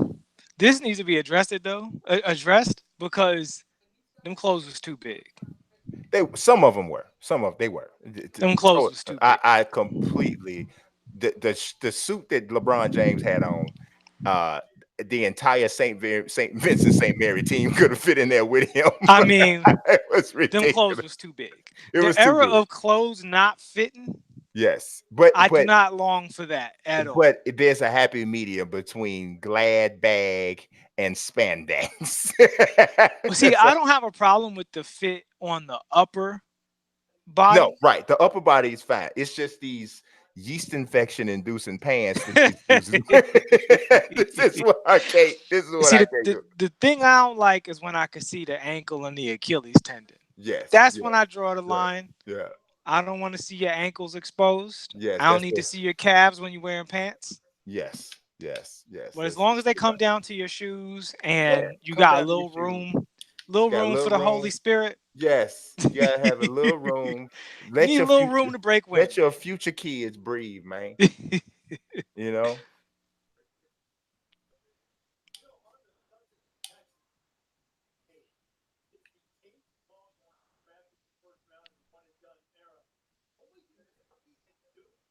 Yeah, that's something, man. Texas has become a pretty, you know, produced some solid players. LaMarcus Oh, Aldridge, Kevin absolutely. Durant,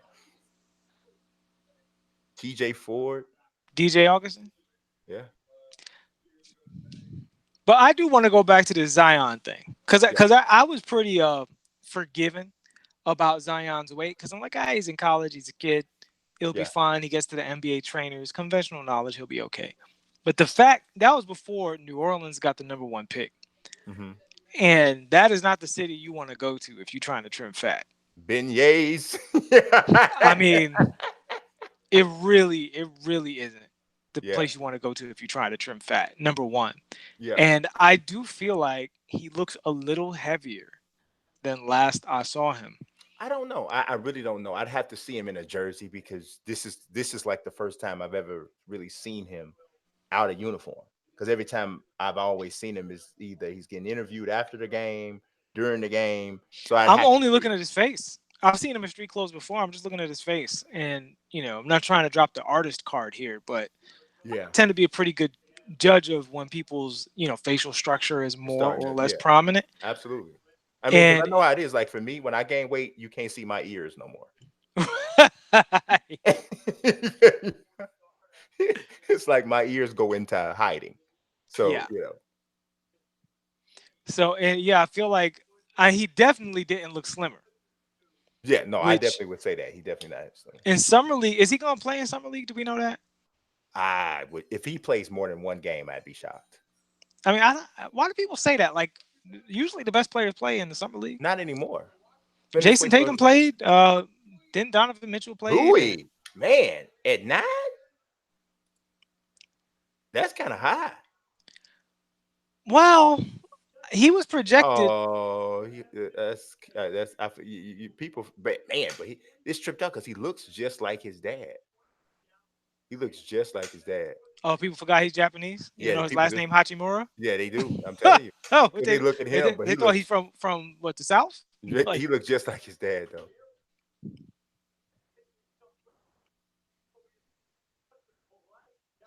Yeah, I like this kid though, man. I like this kid. I think he's a pro. the thing about Rui that gets me is that he's a late bloomer. Yes. So as a late bloomer, the ceiling is really high. Hmm. But he's not an explosive athlete, and I think that that is the thing that people are. He's not an explosive athlete, and he's not an exceptionally great shooter from distance.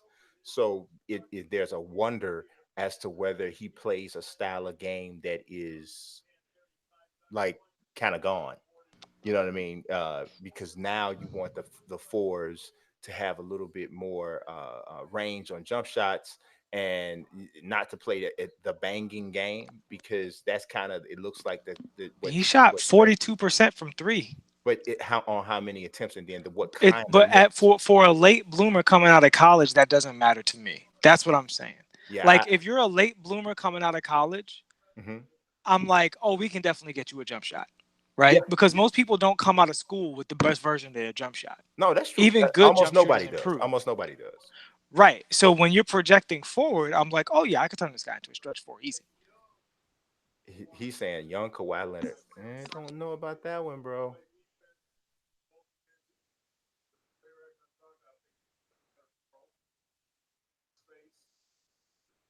Chauncey. Cam Reddish is slipping. That's a little storyline too. Oh yeah, oh yeah, but it doesn't surprise me. That doesn't surprise me.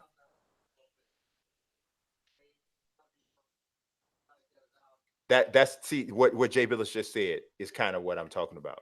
He's saying he can shoot from three, but it's the way those shots come. He has to be set, and it's very a circumstantial range. It's And not I don't disagree with that. But Mhm. for a guy who picked up the sport at 14 years old, Yeah, yeah. isn't from this country, couldn't speak the language for the Hmm. first year he was in school. Yeah, If the baseline starting point, I get him and he's 42%, yeah. I'm like, cool. No, I feel you. I'm I feel cool you. with that. I That feel you. projects upward. To me, that That projects makes no, upward. that makes sense. That does make sense.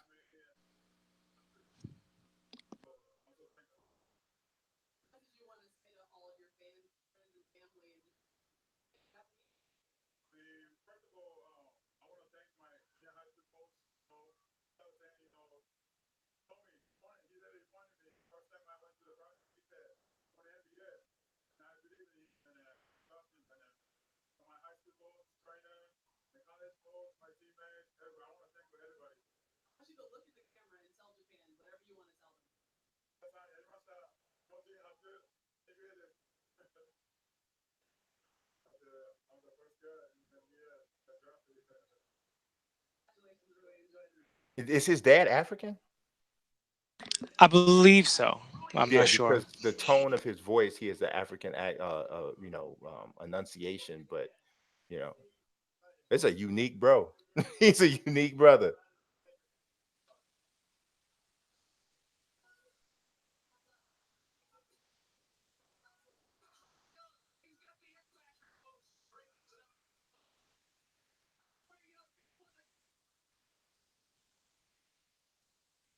Yeah, I like Rui a lot. I like Rui a lot.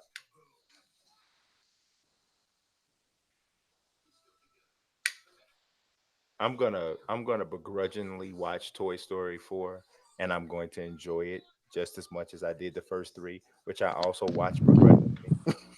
Why are you begrudgingly I, watching it? I just I you ever like just have no real motivation to see something, and it's not like you think it's bad. It's just you like, but then whenever you watch it, you know you end up liking it. You know. Yeah, that's happened to me a lot of times, but after the first two, I usually just go with it. Right. Somebody just said, Sir Jam 34 just said, this has got to be the nicest group of kids we've had in the draft. I would probably agree. I agree too. This, like, as of right now, this might be the most likable draft class I could remember. Yes. Yes. Yo, like it's like, I mean, it's like no jerks yet. I mean, I don't know what's gonna happen in a year or two, but as of Yeah. right now, it's like no jerks. That Lion King, Sir Jan says, how about that new Lion King? Usually, I hate live action adaptations, usually, but for some reason, that one doesn't look too bad. I don't know why, just doesn't. It definitely looks better than that horrible Aladdin that I just, gosh, oh. But I understand Will. They probably said $60 million, and he said Jafar. So, Um, who owns Marvel? exactly. I understand. Yeah. I understand. I already know. That's why I just went ahead and just took Yeah. the If ball. y'all new to this chat, Disney owns Marvel. I work for Marvel, which means I work for Disney, which means looks great. It's amazing. Looks Yeah, awesome. that's why I took the ball and I just I ran appreciate for that. the touchdown. I didn't look for the lateral at all. I just ran for the touchdown because because as far as I know, as of yet, Disney doesn't own anybody that pays me. Right. As far as I know, and it not yet, because Disney is buying cities. So we don't know. It could happen.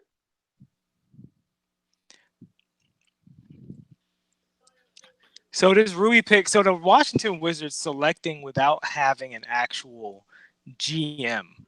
Yeah. What say you to that Eh, messery? it's interesting. It's interesting. You want to find out who is the person that's really pulling the strings. Are they doing it by committee? Are they doing a vote? You know what I'm saying? So what are Because they doing?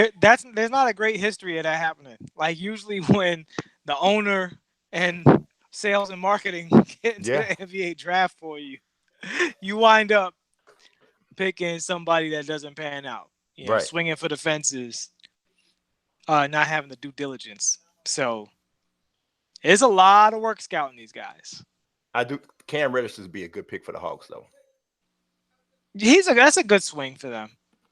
That's a good swing for them. I think in And that they'll, situation he can do well. yeah,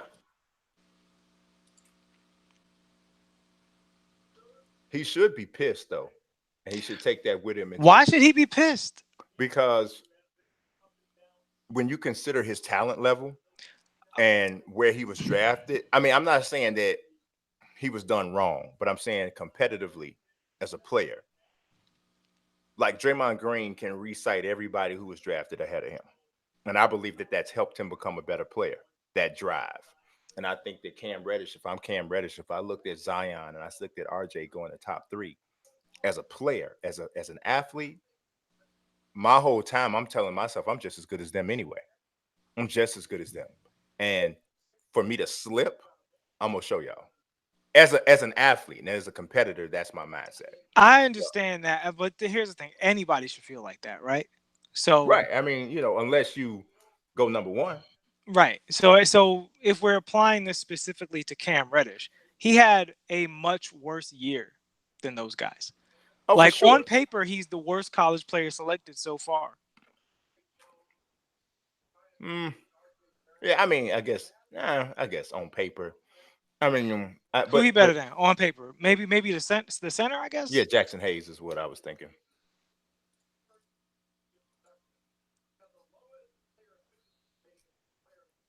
Lowest player efficiency rate in any play in the lottery. There you go. Lowest per.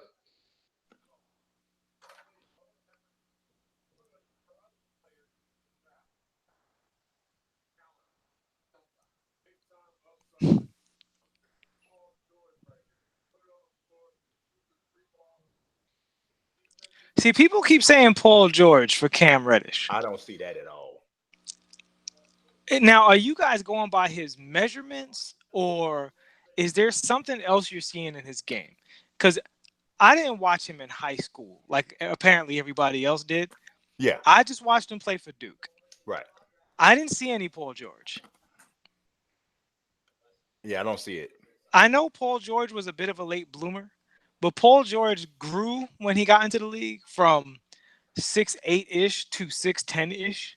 Paul George is really tall. When you Right. see Paul George standing next to LeBron and Kevin Durant, it's like, oh, Honestly, you know what? He didn't seem that tall to me. I interviewed him, and I thought he would be much when did you longer. interview him? In 16. Okay. Yeah, in 16. I didn't. I thought he would be much longer than he was. He doesn't look 6'10". He looks 6'8", 6'9". If 6'9". Mook Allen asked me, who do I see? Right now, Otto Porter. No, People get on me about that. I'm just being honest about what I see I right think he's a now. little smoother of an athlete than Otto Porter, but I understand why you say that. But Yeah, right now. I don't think He's he's the young. defender that Otto Porter is, or even was when he came out. So Yeah, and listen, and when we say the Paul George thing, I'm not saying he can't be Paul George. I don't think 1 year of college is enough to determine what a player can and can't be. I'm just saying, if y'all saying Paul George, what are y'all seeing? That's what I'm asking.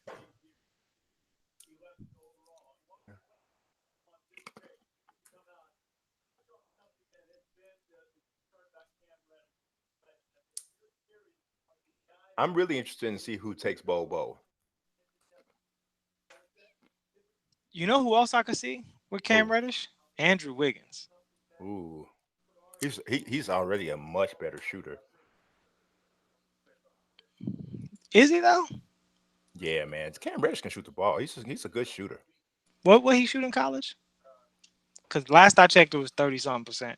Yeah, but like you were talking about, when you see a guy's mechanics and the way, because he was built as a much better shooter coming into Duke, but I think he Mm-hmm. struggled to find his spots playing as the third guy.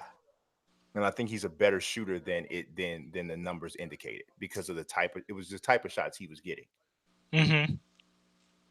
All right, because Andrew Wiggins was 34% from three Yeah. last year.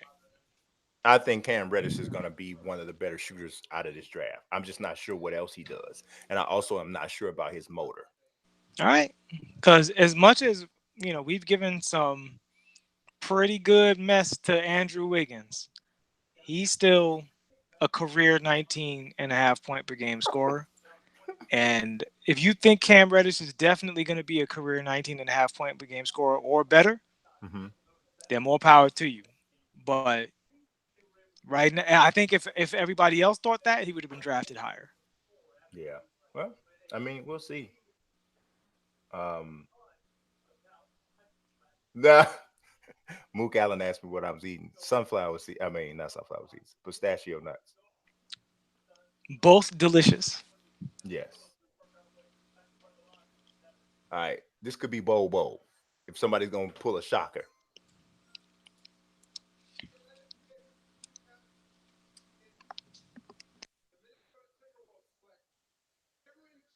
No, Cameron Johnson from NC.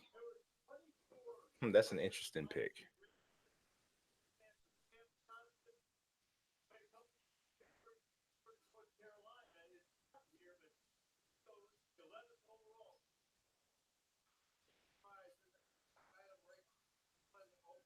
Yeah, I think this is a reach.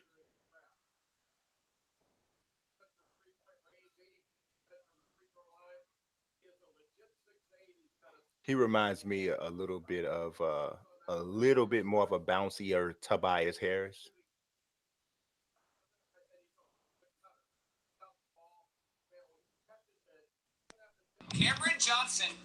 Well, he can really, really, really shoot it though. Yeah, he can shoot it. He can really shoot. I know Tobias Harris is a good shooter, but this guy's Yeah, a this guy's he projects as a much better shooter. pure shooter. Yeah. Yeah.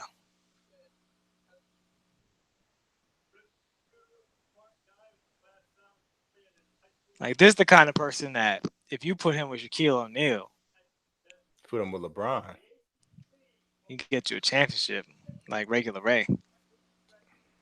You heard it. You heard it here first. Ah. Blake Bot J says you're getting some aggressive affection from your cat. Yeah, I don't know what's wrong with this cat right now. She don't like She's the here. She's draft. right here. She don't like the draft.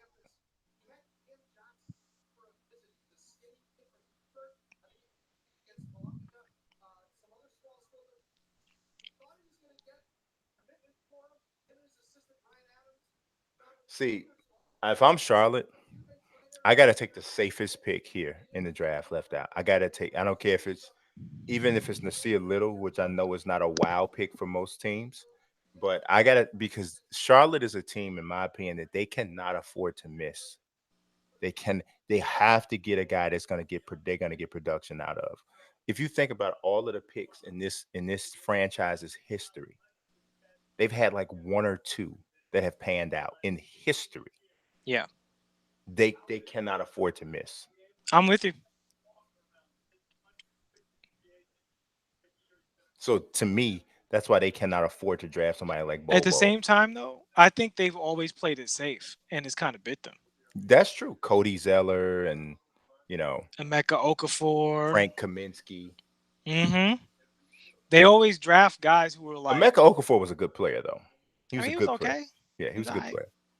I He mean, was alright. I'd have to look at that draft because I'm not sure It was a who pretty they weak draft to who my they like. That's recollection. what I'm saying. Who they passed on that would have been a Well, better they've had fit. some bad luck too, because sometimes when they had the highest picks, it just wasn't a super strong draft. Yeah. It just didn't fall to right. So that was the '04 draft.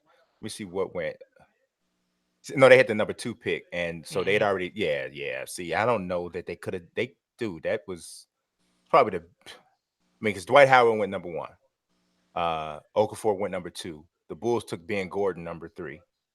The Clippers took Sean Livingston number 4, and then he turned both his knees behind each other. And What's wrong with you, man? that's what happened. And Washington took Devin Harris. Then Atlanta took Josh Childress, and then the Bulls traded and got Luol Deng at number 7. And then Toronto took Rafael Arajo. And then the Sixers took Iguodala. Yeah, man. They. I mean, Al Jefferson was in the first round. J.R. Smith was later. Tony Allen, Kevin Martin was a steal at number 26. Jameer Nelson was a steal at 20. But yeah, I mean, I don't think they could have done better at than they got. They could have done better by trading down and picking two of them other guys. Right. And adding a pick later on. I guess that's Yeah, about it. yeah. That's about That's it. that's But this was the i- draft to trade down. if they were gonna keep a player, I think they kept the right guy. I mean, they drafted the right guy. I mean, you could make an argument that they could have taken Iguodala. But Yeah. I don't know. There's a lot of players in that draft that is better than Emeka Okafor. yeah, but it's like marginally better. Just I think just a little bit maybe, but you know, You interfering with the show. yeah, she would like to be a member of the panel.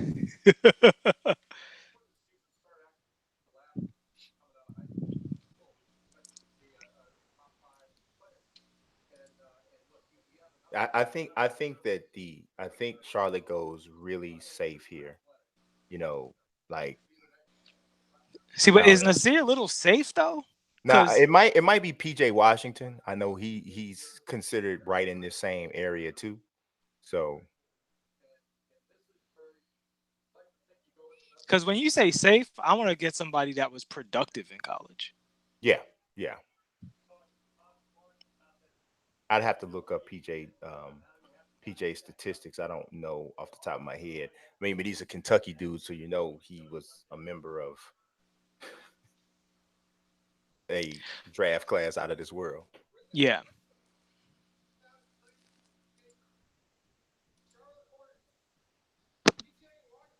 Yeah, PJ Washington you Jr. watched it.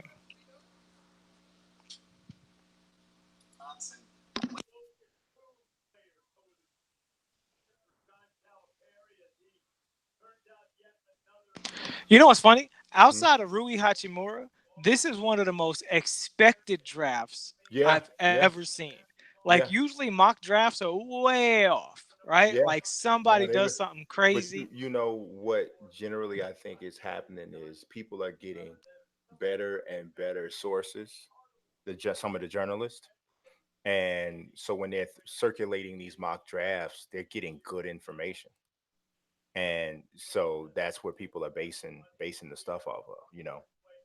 Hmm. I think some years are, us journalists, we get better information than others. Um, for the things that I cover, um, there's some years where I know like everything, like 2 to 3 weeks before it happens, or a month before it happens. Because you have better sources. But in other years, it's all guessing. You know what I think happened this year too?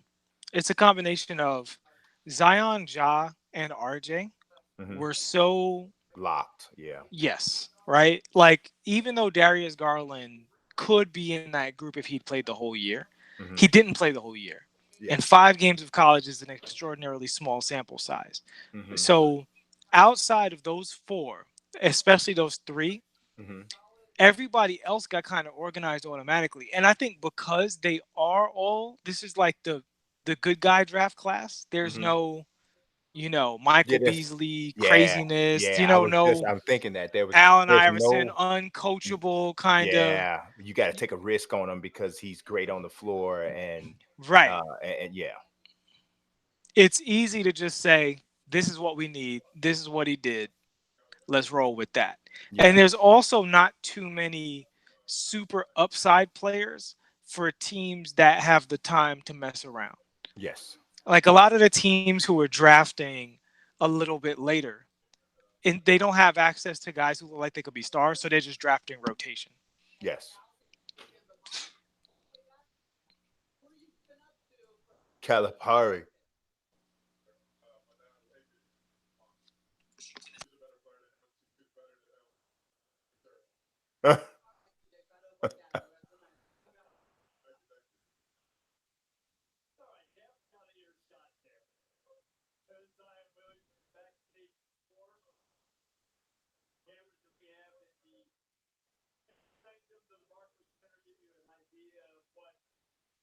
How far are you from the Barclays Center? From a distance standpoint, I think I'm about 13 to 15 miles. Okay. But from a public transportation standpoint, I'm an hour and 40 minutes. Mercy. Yeah. We don't have a train that goes directly across New Yeah. York City like that. So you either have to go all the way around Manhattan or Mm. all the way under Queens and Isn't that Brooklyn. kind of strange though for New York? It Like, is considering we have about 5 trains that do the same thing.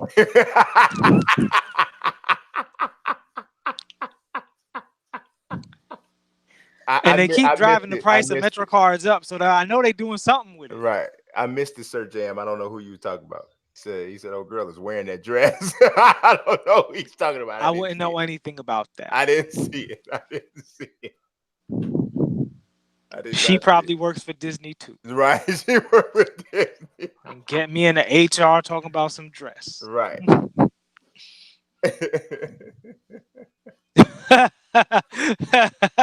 Mook Allen said, "I'm signing my resignation papers for being a Suns fan. If we don't get a PG in free agency, I'm turning Yeah, them in." yeah. Yeah, I felt like that if the Knicks had drafted Darius Garland and he turned out to be, you know, Mo Williams, I would have done that.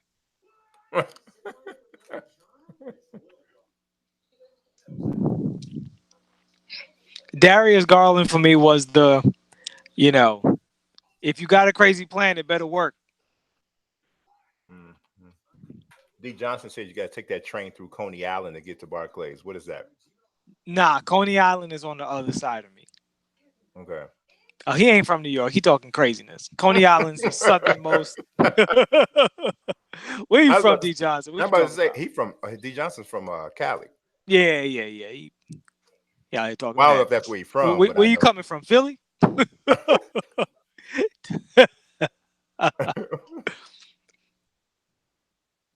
Yeah, Kimball was right. That's why I said not many of their picks have they gotten right. I give them No, Okafor and Kemba Kimball. was definitely their best Yeah, pick. yeah. Kemba's the greatest player in the history of the franchise. Yeah.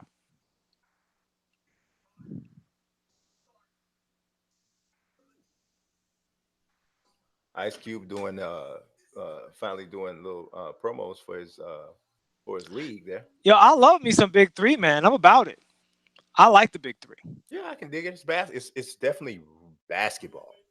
I'm talking about this '90s basketball style. Just It's with just basketball, basketball. yeah. I mean, it's. I mean, yeah. I mean, the action is. I mean, I almost wish that there was a different version with younger players because I dig the 3-on-3. Okay, so I'm glad you brought that up. I was just talking to my brother about this. The thing that I need them to do, I need to see them do is number one, I want more guys who've never been in the league, but and can't get in the league, Hmm. but they could play with these guys. Yeah, So I mean, the first thing most people will go to is like your and one types, but I mean, people who might do that stuff, but they also played in college. Maybe they was overseas, and yeah, but and they nice. yeah, But yeah, you know what I mean. I want to see those guys, yeah, and they need a Dwayne Wade to join up. They yeah, just need one guy yeah. who's a super duper big name I wonder why Kobe won't give him like 10 games. because Kobe is. It's the same thing with the Lakers thing. Like where like Kobe's pulling the strings. He said, "I'm not pulling the strings." They thought it was PR. No, he's literally doing other stuff. Yeah, I Like feel, he doesn't want to play basketball anymore. I get it, I get it. I mean, You but don't because you asking him to play basketball. no, I mean, I get it, but I mean, I have a hard time believing Kobe doesn't play basketball anymore. he don't want to play basketball anymore. I have a hard time believing that he doesn't play basketball anymore, though. Well, he teaches his daughters basketball, so he That shoots and does drills and I stays in can shape. understand that probably because he's probably given a lot of time to them and being Yeah, at the games and stuff, and that's you only get 24 hours in a day, but you know. look, I know you're pretty good according to yourself, but Kobe is on a slightly higher level than you. No, then me? Mm-mm. Yes. No way, And no way, when you've been to the mountaintop, you can no put it way. down. Mm-mm. No, not better than me. I beat Kobe. I, I have a patented spin move that I do. M7 said Melo should join. I actually think Melo is probably going to wind up with the Lakers and come off the bench. They Hmm. actually do need him. Um, I think Melo has gotten a bad rap because if Melo was on the Toronto Raptors, they would have had an easier time with the Warriors to bring him in and score with them. They have enough defenders on the floor To that he hide would him. have been, yeah, he would have been good on their depth. He'd have been solid at power forward. Um, I think Melo's gotten a bad rap because he's been put into situations where his weaknesses are more important than his strengths. Yeah, But I think he yeah, should definitely be on an NBA team for sure. I 100. I couldn't agree more. I agree. Because a lot of a lot of times for a player of his caliber, when there's a fall off, people exaggerate and over exaggerate the fall off. Right, No, Melo's not one of the best scorers in the NBA anymore, but that right, doesn't mean he's not an NBA player. correct. And that's how people kind of did. Yes, yes, you're right, Psycho Killer. We got Kobe. Sago. Came in What? with the Chicago madness. Yo, we was in the chat. We asked Saigo who he thinks the best player in the draft's gonna be. He said whoever Chicago draft. See, I'm not even that Chicago. No, So that's honest because you a liar. He nah. tell the truth. He spoke his soul when he said Now that. you know good and well I am not gonna tell you Kobe White is gonna be the second best player. I hope he is, but I You don't think try he to is. maintain this aura of credibility when you I'm have telling none. you, dude. You know how many people? You know how many Bulls fans get mad at me because I don't just say. See, I can actually feel you on that because when you said that about Frank and Rashidi jumps in because Rashidi trying to get me back for all the times I beat him up on some hangout. I'm like, nah.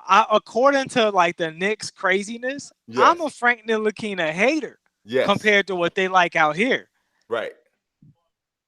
See, Tyler Hero, somebody just said Rex Chapman 2.0.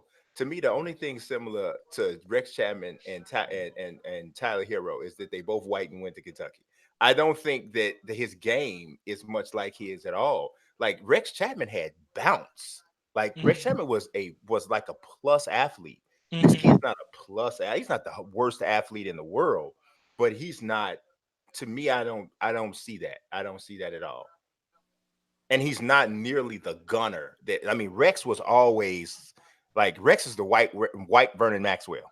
I mean he what I'm saying, he's just a gunner. Tyler Hero is a much more control system based kind of Render said at this point, my cat would be the second best Bulls player. guy. See, you're wrong. See, Render. See, this is the problem with Render. See, you always have to insult my city and my team. I haven't said anything bad. What? Who is your team, Render? Tell me. Who? Don't say it, Render. Don't do it. You should do it. You should do it. You should do it. You should do it. You should tell me who your team is. You should tell me who your team is. I gotta know. You're here every week. I gotta know, and I appreciate you being here every week, and I want to know. You know, this might be a controversial statement. Not controversial, but this might seem a little out there. I think people picking Rui that early. I think a few people have Rui on there like, "Are we gonna get him?" No, I think there's at least 5 to 7 teams that had Right. him as a top 5, 7 prospect. Like they thought they was going home with that, Yeah, and it's not happening. And they're like, "Oh, I guess I'll pick Tyler Harrow now." right, right. Man, look, he iced out. Tyler Hero looked like he actually in the NBA 2K league.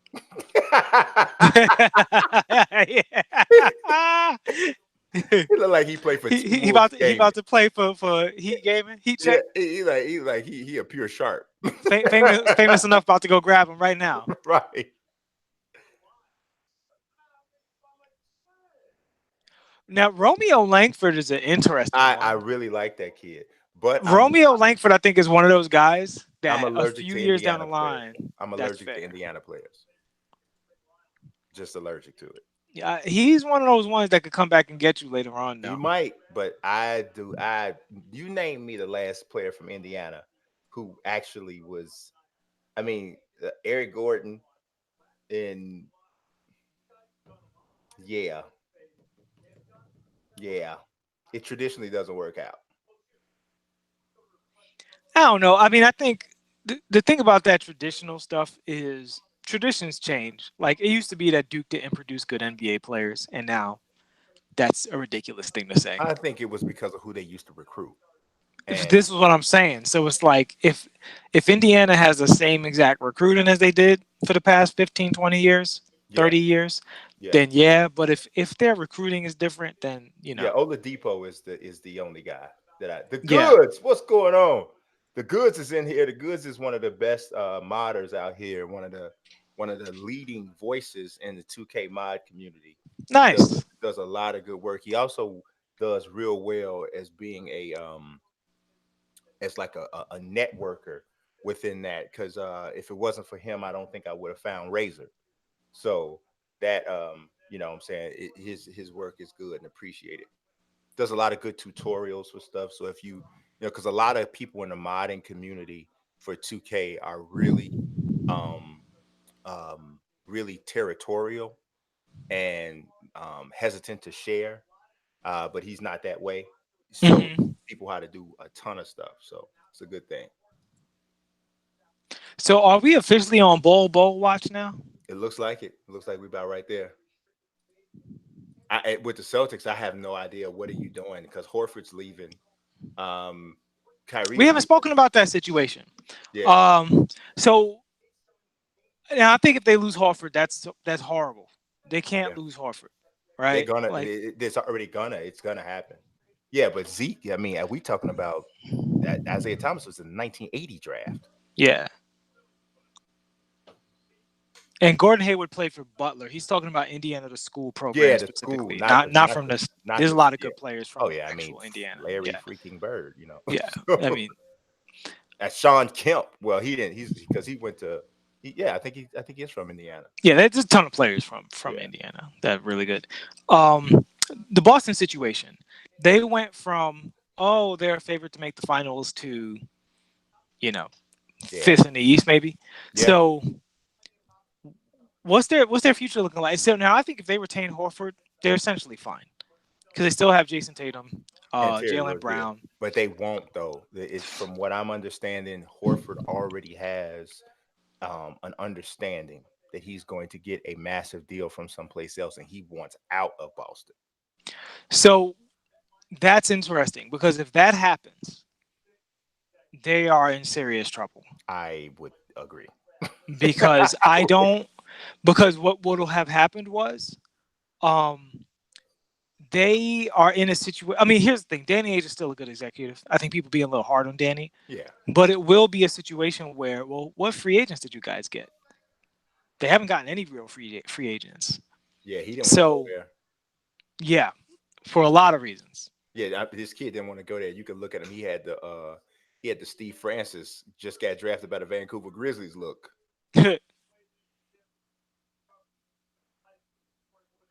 Yeah, he did not look at him, boy. Ooh, he hugged his sister like they ain't on good terms. I Yeah, mean, dang, bro. I mean, ain't that your sister? he brought out to Brooklyn. She fine. She better like it. Right. I mean, he He got a hugged lot her. going on. Yeah, he hugged her like.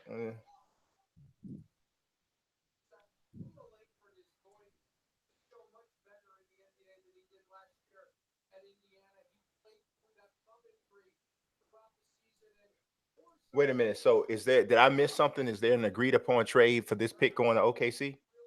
Let me check that out because somebody's saying good luck with Westbrook.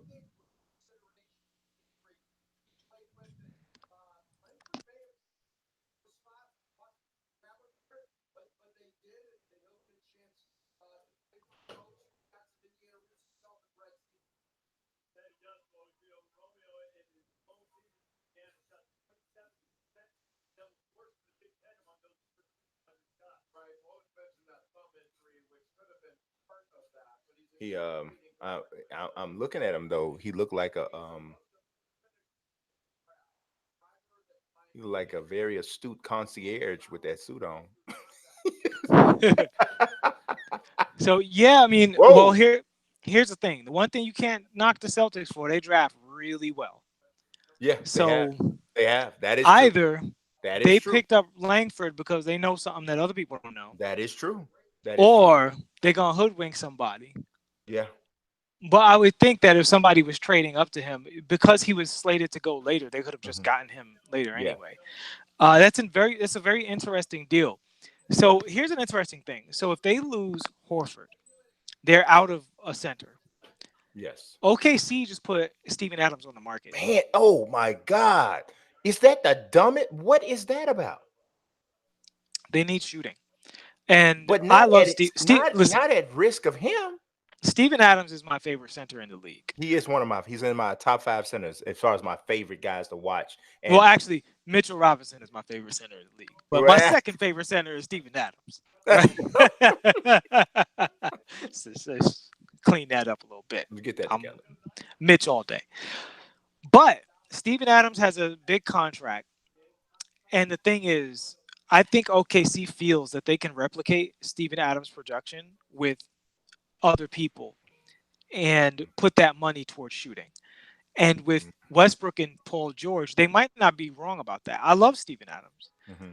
but but he's not a rim like I think you might have called him a rim protector. He's not a rim protector. No, he's He's not. a I don't think he's a he's a decent shot blocker, but he's a really good pick and roll defender. And right. So so he's a good lane clogger. hmm He's a good paint defender, which is different than rim protector. So yes. when you can't shoot, um, and you don't protect the rim, it does just make you a little expendable. And Steven Adams is young. He's very good. I think in Boston, he would be an excellent replacement for Al Horford. And if they can make that work, where they can pick up Steven Adams and trade, somebody like a Jalen Brown to hmm OKC, if they can make the money work, Yeah. that could put them in a really good situation. Yeah. I feel like I wouldn't even rule out if he looks good, if they worked him out, Gordon Hayward yeah. I've heard that talk, and I think Gordon Hayward's a good guy to play alongside Russell Westbrook. You and know, Paul George. Yeah. yeah, I think he's a good guy for that. And it would be, you want to talk about they'd be the team of the men with repaired legs. I mean, like they gonna get an endorsement from an orthopedic surgeon or something. It would be something. Well, to be fair, Westbrook's thing, as we talked about before, was a pretty strong bounce back situation, and his wasn't a non-contact hmm injury. No, Like, I ain't talking about Russ. I'm talking about oh, just Paul and Paul yeah, and Paul Gordon and Hayward. Hayward. That's the other thing, because those two have been in contact since Hayward's injury. You know, Yeah, so I don't know how close they are, but he's a great fit for yeah, I think it's a OKC. really good fit for them. But I understand what you're saying about the ability to duplicate what Adams does, even if you don't get it 100%.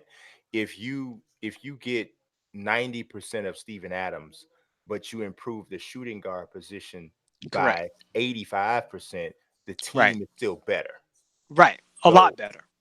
so because shooting is their biggest area of opportunity. So, yeah, I mean, I can see that. Yeah. I can see that. And from a defensive standpoint, their strength is their athleticism. hmm You know what I mean? And their perimeter, their ability to switch and all of that stuff. So if they Yeah. retain that, I think from a schematic standpoint, they feel like they're in good shape, and that makes him. I don't want to say expendable. It makes him valuable as a trade asset. Yeah, I mean, it was kind of like it's kind of almost like and I'm this is get ready. There's going to be a Bulls reference here. It's kind of like back in the late '80s when the Bulls traded Charles Oakley to the Knicks for Bill Cartwright. Yeah. Yeah. In in Chicago, we were like, "Are you kidding? What are you serious?" Because the Bulls are already like contending. They were already Mhm. pushing Detroit at the end of the night, at the end of the '80s. But credit to Jerry Krause, he knew that. Well, I already drafted Horace Grant. We really like this Mhm. kid. And what we are really missing, especially in that era of basketball, was an inside presence. They needed a lane clogger. They needed somebody who they could at least throw it down there to on the post and able to get a bucket. And be some sort of a threat. And he won 3 straight championships. So Yeah. No, I think that's a serious that's a yeah, great comparison. yeah, it has And to I, happen I think sometimes. ultimately, if they were to pick up Jalen Brown and whatever from Boston, that might be a great trade for both teams because Boston gets to replace Al Horford. hmm And now they're not going to get the shooting from Al Horford. No, They're not going to get the pick and pop. no. But Steven Adams on the pick and roll is a The monster. versatility on the defense is still there. And if they cough up Jalen Brown, they get value out of that, who they would probably have lost anyway. Yeah, And then they get to solidify their rotation with Tatum and Gordon Hayward without having that extra pressure from Jalen Brown. So yeah. I could see that happen. I mean, that's not even a room we're just speculating. No, But yeah, that's not. I haven't seen that anywhere. in talking about Boston and their situation, I think that's a way they could salvage it by getting somebody the quality of Steven Adams.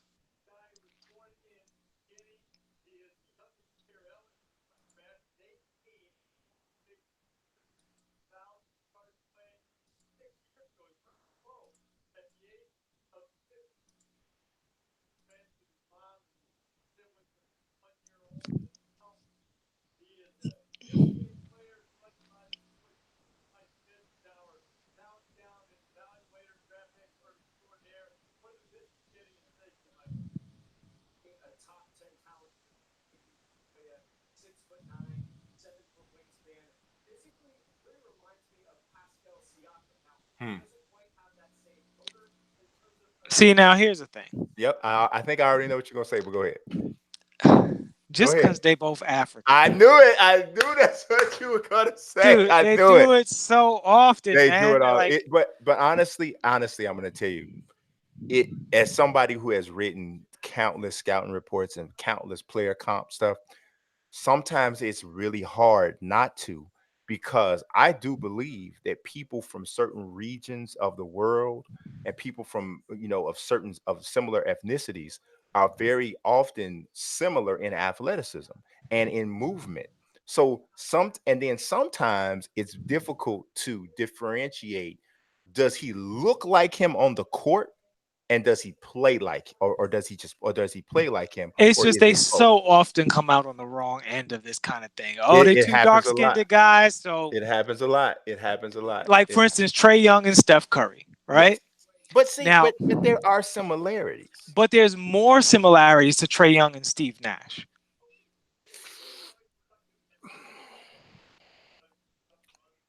They're closer in size. Trey Young's best ability is his passing, where and Steve Nash was a great shooter. It wasn't Yeah, like he Steve Nash wasn't is a one of great the shooter. Steve Nash. I think Steve Nash is one of the five greatest shooters that ever lived. Right. And Trey Young, his game, if you look at his game, it projects much more like Steve Nash's game than it does Steph Curry's game. He's not a yeah, he just shoots from long range like Steph. But everybody who can shoot shoots from longer range now. Both guys in the league and the young See, guys I don't coming think up. that one is egregious. I don't think that's. I don't think that's as. It's not that it's egregious. It's just I think if let me flip it on you. If Trey Young was white, they would have went straight to Steve Yep, Nash. you're right. That's my No, point. no, you're All right. right, that's my You're point. right. No, that's true. That is definitely true. If you want a little mixed looking light skinned boy, Yeah, yeah, they'd have yeah. went straight to Steve Nash. Right, right. But yeah, I totally understand what you're saying, because, and I honestly, as I said, as somebody who's written these comps before, I've done it myself. I've done it myself. I've Yeah. I've looked at a player and I started to evaluate them, and I'm trying to come up with my comp. And the first person that comes to my mind is somebody that looks like them. Hmm. You know what I mean? Like, it's not even on purpose. It just kind of happens. And I do think that a lot of times it is athletically they are similar. But And I mean, dude, I've seen people compare Zion Williams to Zach Randolph. that's Like, ridiculous. That's I ridiculous. I know, but See, it's that's just a totally non-basketball minded white person who is just trying to have an answer. Yeah, it's just that's just ridiculous. Now that's just that. Now that's egregious. right. That is just absolutely terrible.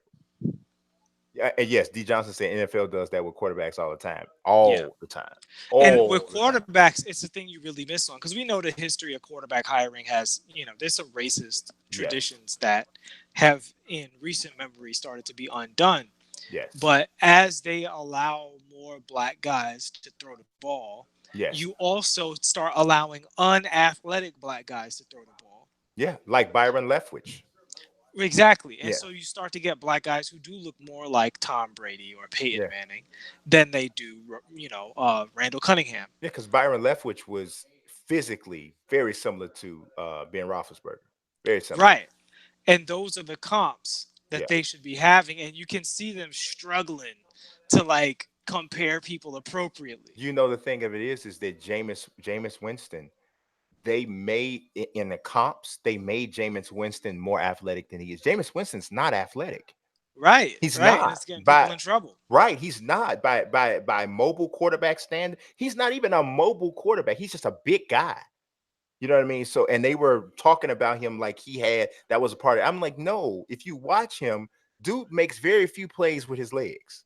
He Hmm. can't beat anybody, especially in the NFL. I mean, it's gotta be a pump fake out this world to get somebody to bite for him to get 7 yards down. I mean, he's not Peyton Manning slow, but you know, Yeah. But to be fair to yeah. Doomboya, Sekou It's Doomboya, Sekou Doumbouya. what do you think of the pick here? I mean, he's 18 years old. He's a project. Clearly, Detroit is swinging for the fences.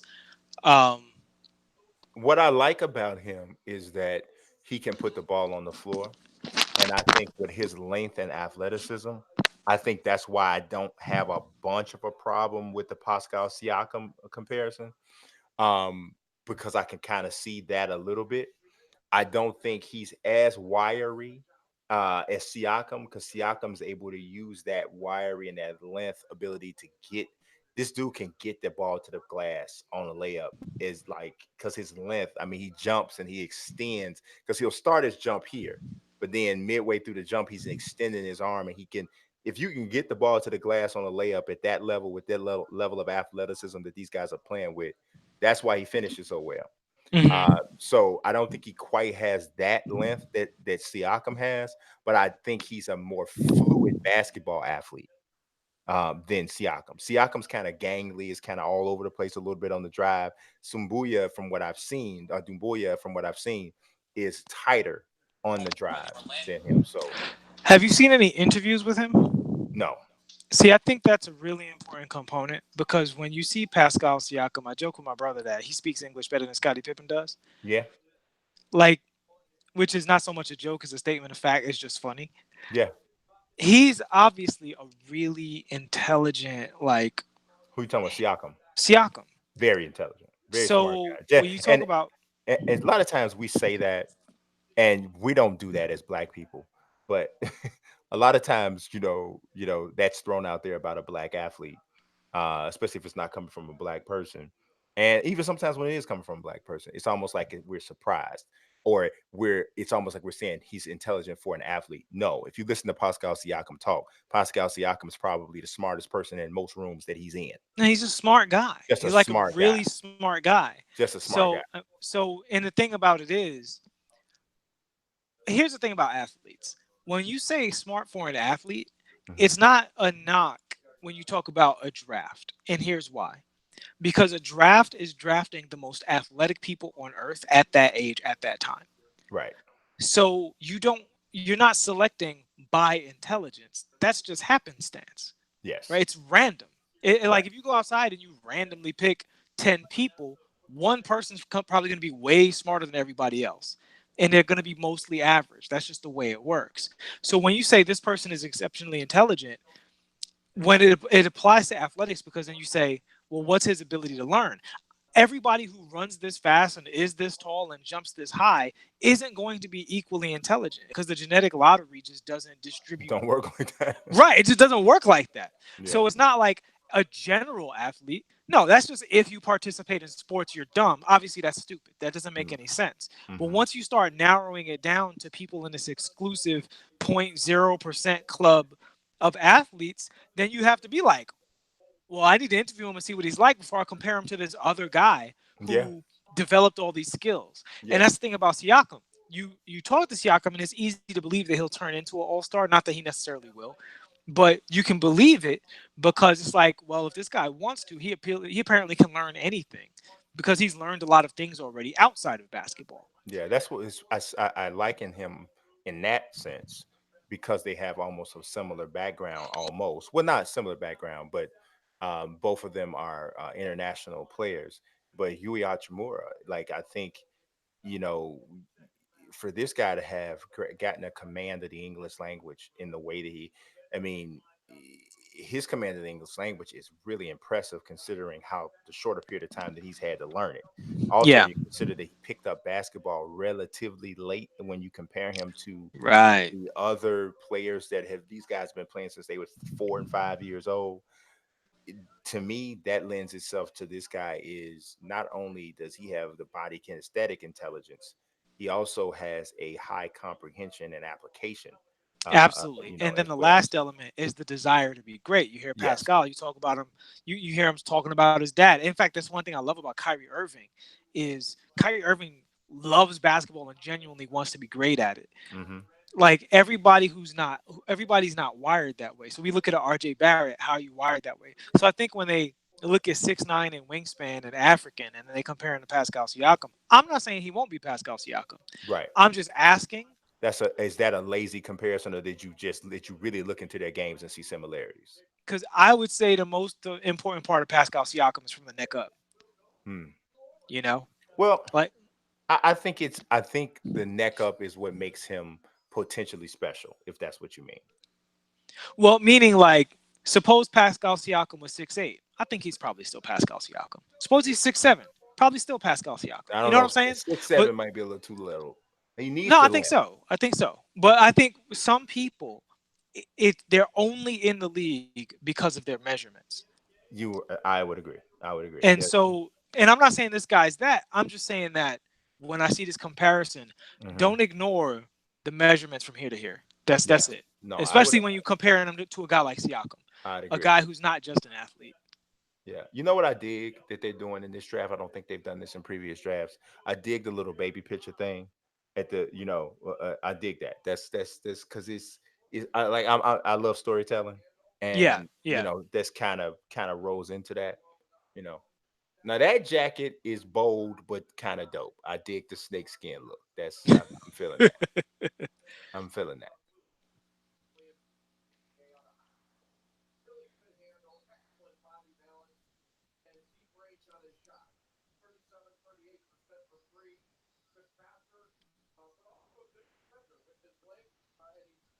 He kind of this kid kind of reminds me of a little bit is Shy Gilgis Alexander. Mm.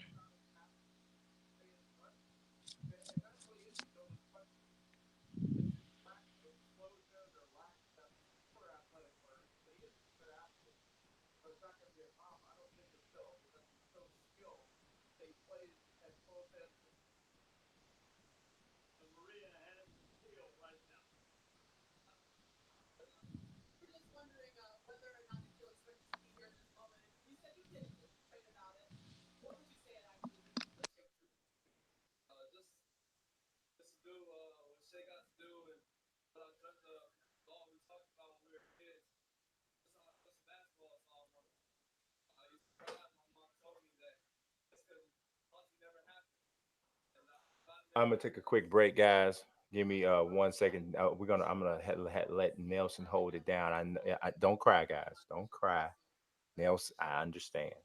I understand. But I promise I'll be back to save you.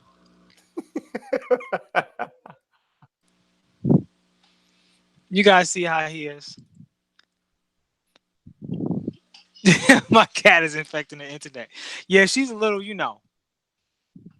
Have you guys heard Tyler Hansborough read children's books? So while I'm here and I have the show to myself, if you guys have a question or a notion or something y'all want to talk about, feel free to hit me up in the chat so we can get some real discussion without that Chicago bias jumping in and ruining everything.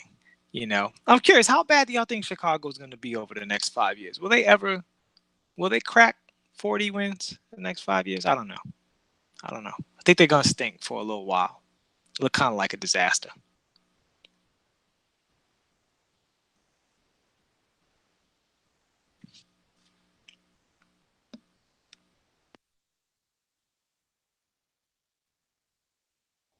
This draft is kind of hard to grade because everybody did so much of what they're expected to do. So few teams took legitimate swings, um, that all of the information is extremely. This is the most consistent I've seen information.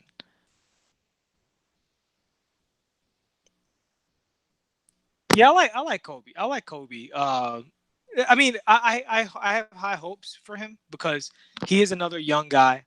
It is a position of need for them, and he's got the speed, he's got the size, he's new to the position, so is the main thing is that he has to learn the position. So it might take him some time, and he's not in a great situation for that. That would be my main worry with Kobe White. It's not about him individually. It's more of like a Chauncey Billups, Jalen Rose thing. Both of those guys are really good players, but they got drafted into a situation that wasn't good for them, and it took them a while to get right. Question from the chat: who do I see being the bust of the draft?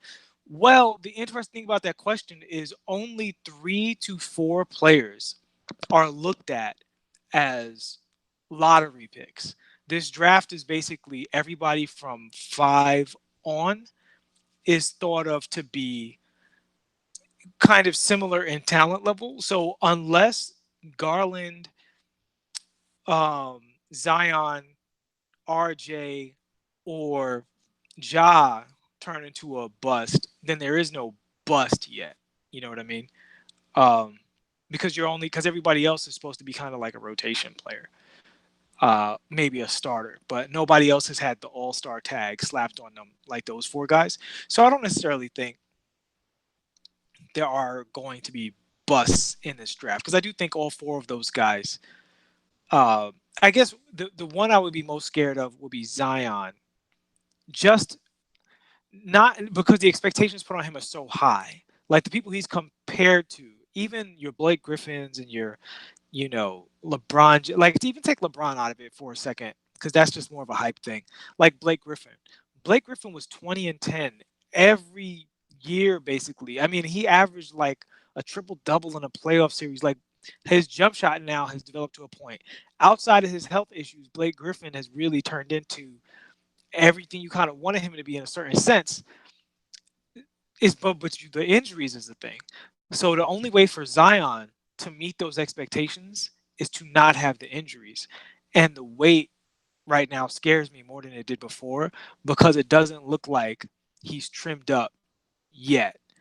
And a lot of times guys have dropped some weight before this point.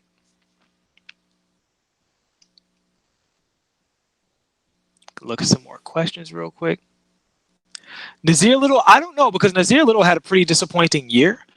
So I think when you come in with high expectations, and you don't have a good year.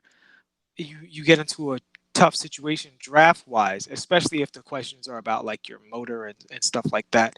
So and sometimes it's just guys being young. So maybe he'll pop, but I don't know. I think Nazir Little looks like a generic NBA athlete right now.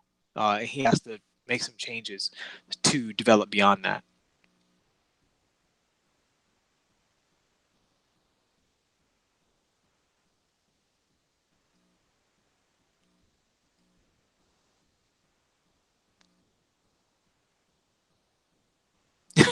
When am I leaving Mazik? See, what you got to understand is I will have my own YouTube channel. It'll be mostly, I actually already have my own YouTube channel. You guys can follow it now. The content will be all art related for the most part. But when it comes to sports talk, outside of talking to the Czar, and we just did a random sim hangout that you guys can check out on Czar's channel. Mazik makes me look really good because of all the crazy stuff he says. Like listen, I'm all about putting in effort as much as the next guy. You know what I'm saying? Like I like effort. But when my co-host comes onto the show and says that Ray Allen could have gotten more championships with Shaq or whatever craziness he said, it's just so easy for me to come on here and look like I know what I'm talking about because I just have to say, yeah, the sun comes up every day and the water's wet. It's like, wow, you were really right in that discussion. Yeah, it was. That was tough. How do I feel about the Knicks so far? I'm pretty happy with the Knicks right now. The thing about the Knicks is you have to understand how I feel about young players in the NBA. I look at all of NBA history, and I just see so many players that either took a long time to develop or came into the league with one expectation, but wound up being in another place. That when people draft young, I want the Knicks to be one of those teams that drafts young players, does the research, does the work, develops them, raises their value, and then it's like Oklahoma City or at the time Seattle and Jeff Green. Looked like a pretty good pick, solid NBA player, wasn't going to mesh with Durant. They didn't diminish his value before they traded him. They invested, they got out what they could. They thought both guys would be this kind of tandem, didn't turn out to be that way. They did their research on a guy like Westbrook. They apparently did their interviews and thought they consistently from the beginning thought, no, this guy's going to be better than people think he is. They gave him the time. Westbrook, not a natural point guard, then 5 assists, 8 assists, 10 assists, and he was allowed to develop. So when I look at guys like Trier and Knox and Mitchell Robinson that we got last year, I think those all are possible home runs in the draft. Mitchell, I would say almost definitely because he's such an excellent athlete. He's a sponge when it comes to learning. Effort never in question. Didn't play ball for a year. Size excellent, and he was already one of the best shot blockers in the league next year. When we are making decisions like that, that gives me a lot of confidence because so many people passed on him and Trier, Trier super efficient. and a great college career, but because of his off-court problems, didn't get drafted at all. And if you look at it objectively, if you look at his game, I'm like, this guy's got a lot of game for a dude not to get drafted. Like, there's undoubtedly many people in that draft who are not better than Alonzo Trier, and we wound up picking him up. So those are the kinds of things that excite me about the team going forward, because that's how the Golden States got built. That's how Sacramento is trending right now. That's what I want for my team. I don't care about this, get a 30-year-old guy who's like going to come to New York to cash in. If we get a ring out of that, I'm going to love that as much as anybody else. But in terms of the Knicks turning from a joke of a franchise, which they've been for the past 15, 20 years, into a team that I love having, like the Giants historically have been a team very easy to root for. They make it easy on you. Uh, those are the signs that I'm seeing with the team, and that's what I'm happy. It's not about rose-colored glasses of like, I think all of our picks are great and any of that stuff. With Ntilikina, he's young. I say give him time, but I don't think he's great. I just think, you drafted him. I see why you drafted him. I wasn't high on DSJ. I'm not high on DSJ now, so I never felt like, how could you not pick Dennis Smith Jr.? I'm not super into volume shooting point guards that are prone to injury and don't shoot particularly great from the three and aren't great playmakers and aren't great defenders. I'm not saying that's what he's going to be for the rest of his life, but do I get up and scream at you for not picking that guy in the draft? No, I get why you didn't pick that guy in the draft when he started out with an injury to begin with. I understood that decision. But I think last year we genuinely did a good job in the draft. And RJ this year was a no-brainer pick. From a game standpoint, RJ has a lot of flaws in his game, but he's so young. I do think he's a better athlete than Brian's given him credit for. And really, I really think that from the neck up, you look at his pedigree, how he grew up, how he trained, the shape that he's in, and RJ looks like a guy who could possibly really be just a home run. And I think in a certain sense, he could be the mistake that people made when they looked at this draft class and said, you know, oh, the Knicks lost out by not getting Zion. Like, I don't know about that. That seemed like a little much to me. I do think people maybe should have been more aggressive in trading up to get Darius Garland. I think Darius looked really, really strong coming into this draft. And just in terms of skill set, his work ethic, I think that could have been a mistake for some teams that needed a point guard. I think people might have been a little lackadaisical in that, and that might be the miss of the draft going forward. What's up, Brian? I appreciate you holding it down. Junior went to an AAU tryout today, and he was bursting at the seams to tell me what happened. So it was the second time he came in the room, so I had to get the it's all good. I had to get the breakdown. So he said he had 7, couple pump fake jump shots, pump fake attack to close out jump shots, and he hit a 3 from half court. I didn't tell him that I don't think that that's going to make that, because it's a kind of like a not normal basketball shot, but kids think half court jump shots are like life. So, well, was it when the clock was running out? Yeah, it's the end of the half. Oh, but yeah, as long as he ain't just taking that shot like LaMelo Ball. No, he said one kid, man. He said one kid had a jump shot. He said the kid knocked down 9 threes. Woof. Yeah, he said it was just pretty much, he comes inside half court, he take 2 steps. If you not up, he pulling, and he said he was knocking down like a high percentage of them. Let me tell you something. These kids growing up today can man. shoot the rock. Yes. I have somebody that I'm working with. I'm not going to name him because that would break non-disclosure. But his kid can shoot the lights out. Yeah, man. Like, he showed me, and the kid is young. Yeah, man. But, I mean, probably junior's age, maybe 13, 14. Yeah, junior's 13. Yeah, but I mean, you talk about footwork, 1-2 pull up, boom, boom. I'm like, what is going on? I got 2 art questions I want to answer them real quick. So for these kinds of questions, I will be doing this stuff on my own channel. Look for those videos, and I would say in the next 2 weeks still. So I'm going to start putting those up. Long overdue. But what made you decide that I wanted to create art for a living? Honestly, I knew since I was 5 years old I wanted to be an artist. It's the only thing I wanted to do up until I was a teenager, when I started to really love guitar. That's in writing. But up until that point, all I did was draw, and I wanted to draw. That was like my main thing. Um, what made me and what? How do I deal with artistic burnout? It's different now because burnout is more about working on something that you're tired of doing it. It's not about I'm tired of creating art necessarily. Mm-hmm. Art is like, so if I'm working on something and it has like 500 windows, 300 windows in, you're going to need a break. That's just the truth for anybody who's working on something. Mm-hmm. But when it comes to artistic burnout, I would say it's about number one, understanding that art, you have to practice it pretty much every day the way you would practice any athletic skill. So I practice guitar. When I'm playing guitar, I practice at least 25 minutes a day. Like at least. I just pick it up, run through my exercises, and put it down. There is no burnout because I'm so familiar with it. It's so easy and natural that I'm not putting it on myself to pick up the guitar and write a song every day. I'm just playing, I'm just staying familiar. So I'm like fluent in the language. Mm-hmm.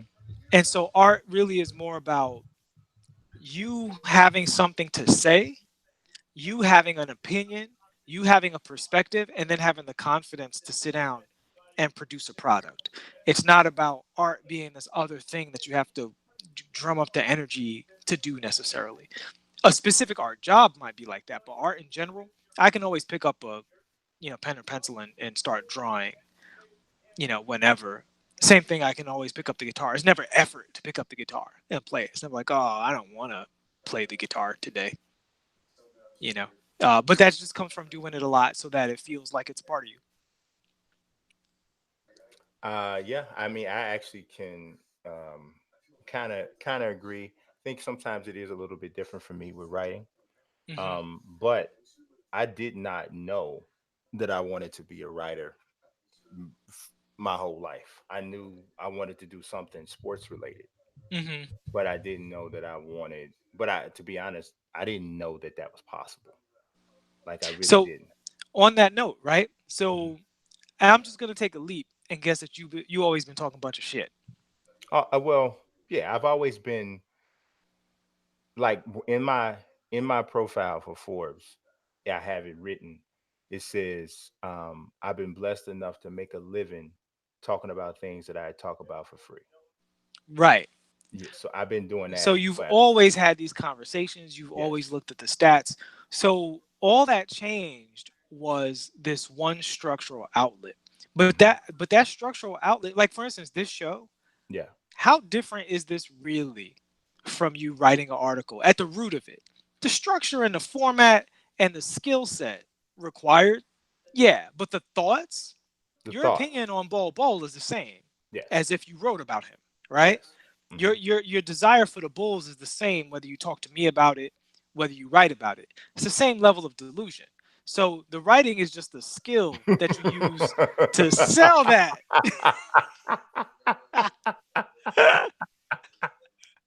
The Oh my writing God. is it's a skill you acquire, but the thought Yes. is the art.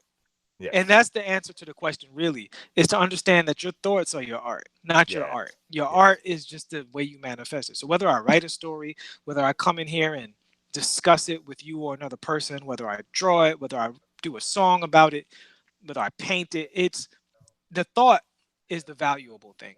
The art Yes. is just one form of expression that you particularly like. But the better you get at that form, the easier it'll be for you to do it in other forms. So that's why so many writers shift into comedy, or so many comedians shift into writers, why so many people who start out as writers in sports wind up on a sports talk show. you know it's the same thought being expressed in a different way, and once they get at home with the thought, it becomes easier to get at home with the expression. Yeah.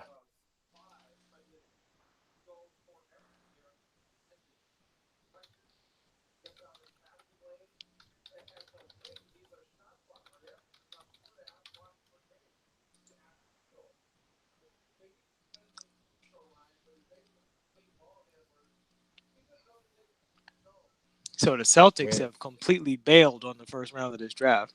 yeah. That tells you something. Yeah, it does.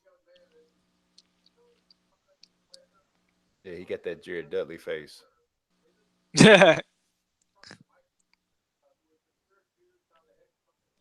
Thunder have bailed as well, going down to 23 and picking up a second and a 2024 second round pick. Yeah, It's a they don't want proposed to. trade.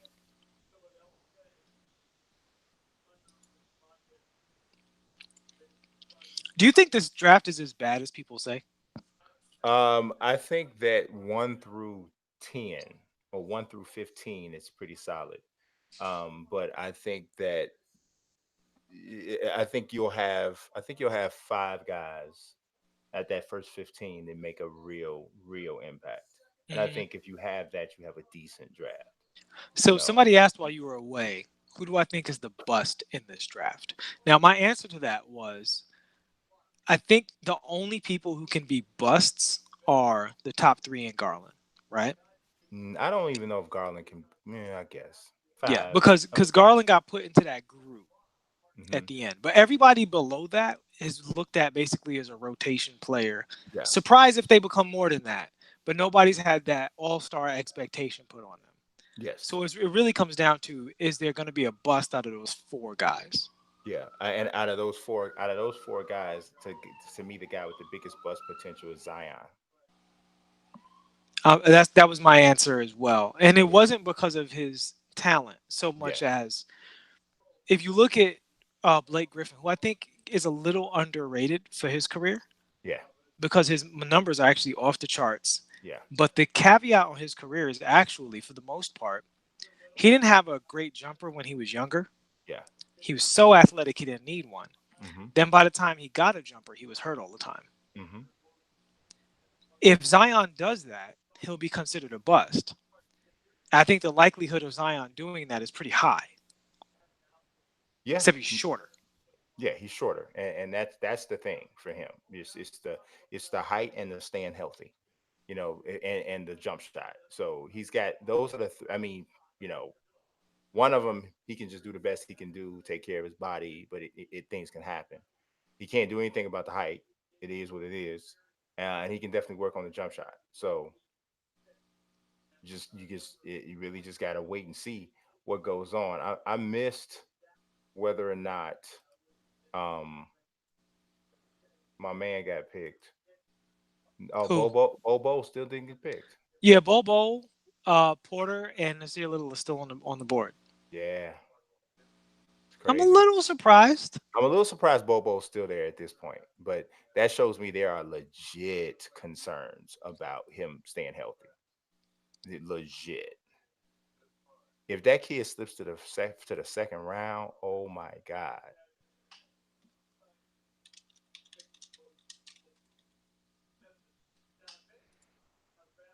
Well, in good news, the Cubs are beating the Mets. Hey, back off, Hey, buddy. I'm just trying to let you know that this is what's happening.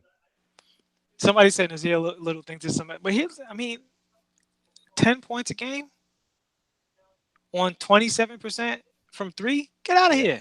yeah. What you expect? Mm-hmm. I don't understand all these guys having bad college careers, expecting their hype to carry them to the top of the NBA draft. That just doesn't vibe with me. Like production matters, man. Yeah, Unless you are a freak monster who, you know, your college production is just way down because of an injury or because you're clearly skinny or you were on a stacked team so you had to come off the bench. Why would you expect why would you expect more than what you're going to get? right. That shows me like if that's how he feels, then he has bad people talking to him.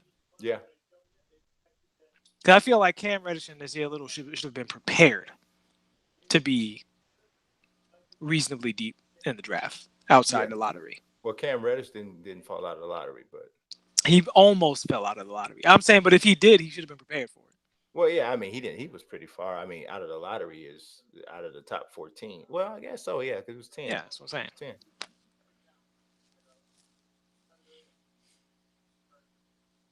Yeah, somebody said Brandon Clark got that. I'm gonna make somebody pay. Look to him. He does. He does. He looked pissed. He like, I got something to show you. I got something to show you. Somebody said give him Kobe White over Ja. I can't go that far, although I think I wouldn't be surprised if Kobe had a better rookie season Woo. because Ja is so skinny Mm-hmm.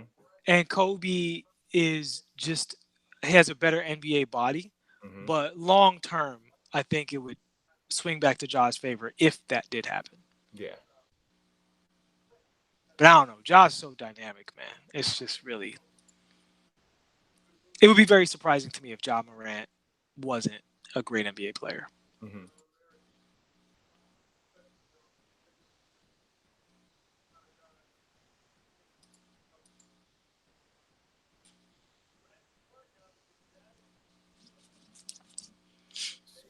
Oh, that's going to the Grizzlies.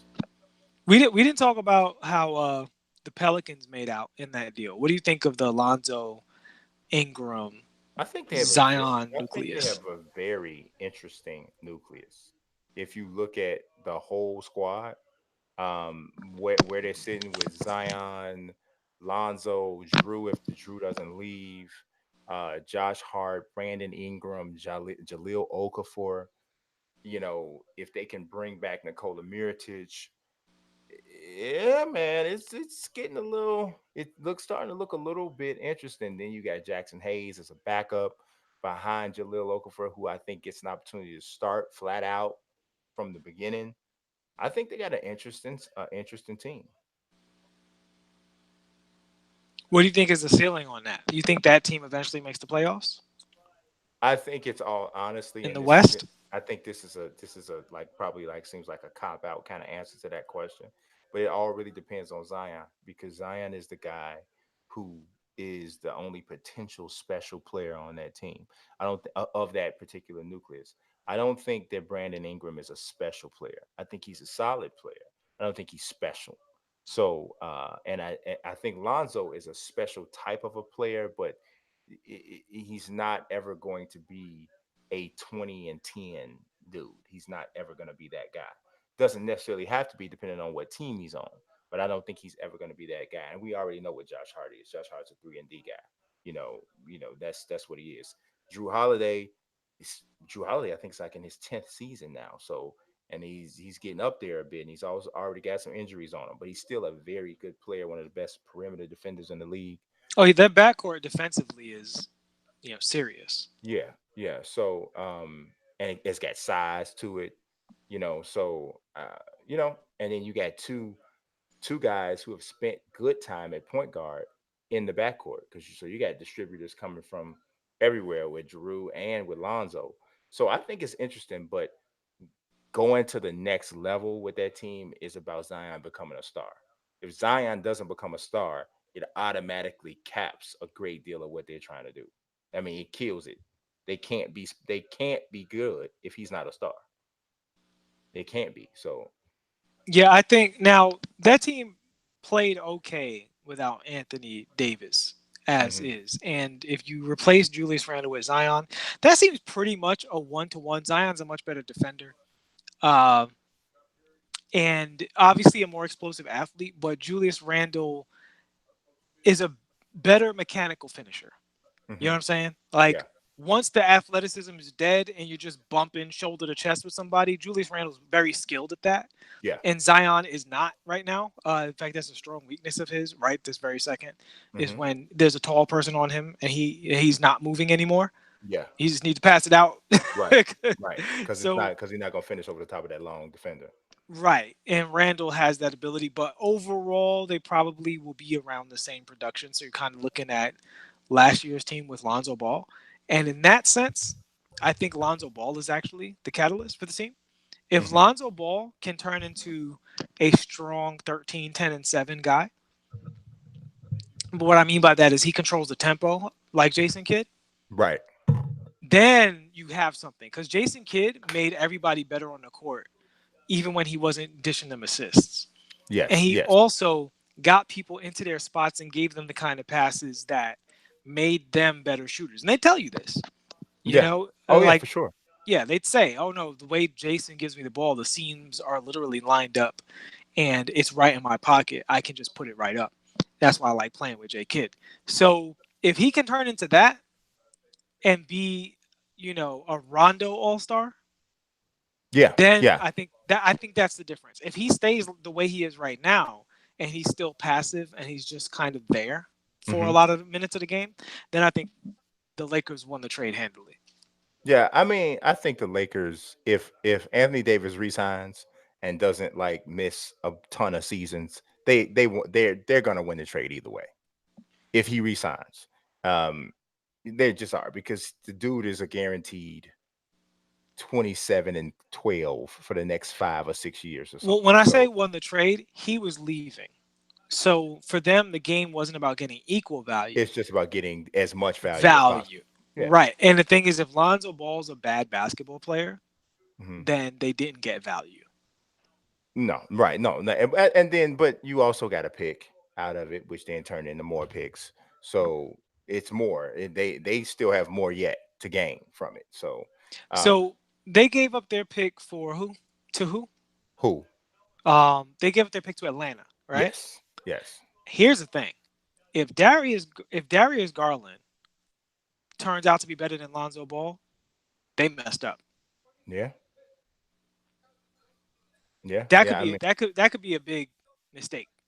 well, but I mean, so you don't. But here's the thing: the trade has already been agreed to send AD away, right? So in order to get the number 4 pick, they had to trade AD. So if without trading AD, they wouldn't have had the number 4 pick. The only pick they would have had was the number 1 No, was what the I'm saying is that if the picks that they traded for right. are worse than the fourth pick that they acquired, then they fumbled this trade But because you had a it's chance not. to. I don't think it's about Darius Garland though, because they wouldn't have wanted Darius Garland because they're bringing in Lonzo Ball. But But here's the thing: Darius Garland would be an insurance policy, right? mm, Because if they're both good, then you could let's say Lonzo pops and Darius pops. Darius, you can bring him off the bench as a rookie, as a point guard. Rookie point guards come off the bench all the time because they're rookie point guards. They're not supposed to be good their first year. It happens sometimes, but it often doesn't happen, mhm. right? So there's nothing wrong with bringing Darius Garland off the bench. If they both pop, then you wind up trading Lonzo for a guy of equal value at a different position, as Yeah, opposed to you just gave Darius Garland away possibly. I'm curious to yeah, see how that pans out. yeah. I mean, because if anything, I don't think I would have. I don't think if they had kept the 4 pick, I still don't think I would have gone for Darius Garland. I still would have probably moved it because we could get the guy that we want, which they ended up. I think they ended up getting Jackson Hayes. You know, um, I don't know. I don't know. We'll see. We'll see. That could be an interesting move in this draft when all is said and done. Trading down from 4. Yeah, yeah, yeah.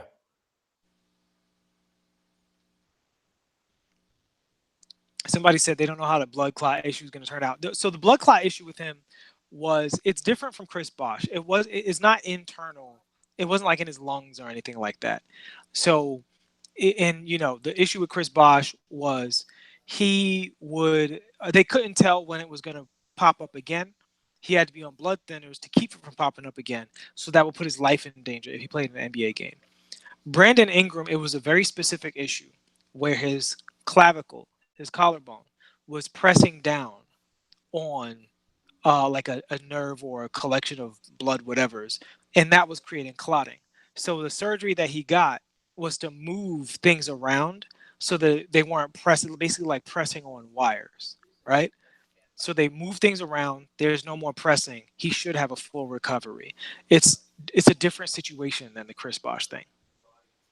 His issue is more mechanical. Chris Bosh's is more biological, if that makes any sense.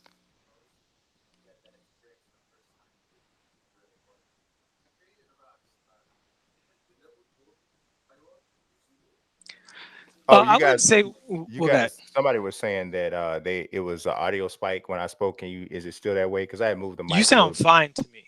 Okay. Dre Key said that, so I don't know if anybody else was hearing that. I wouldn't say we're ignoring Ingram. The issue with Ingram, I don't think Ingram and Lonzo Ball is a good pairing, which could be another victory for the Lakers because they kept the guy that works with LeBron, which is Kuzma, right? Mm-hmm. I think Ingram's a good NBA player. He needs more time and more time with the ball. He needs to be on a team where he's surrounded by guys who can shoot and not necessarily sharing with the ball dominant point guard. And it's not that I don't think the ball dominant part is why him and Lonzo don't work. I think it's the shooting part. They both don't shoot well enough to complement each other right now. They could grow into that, but right now that's the issue.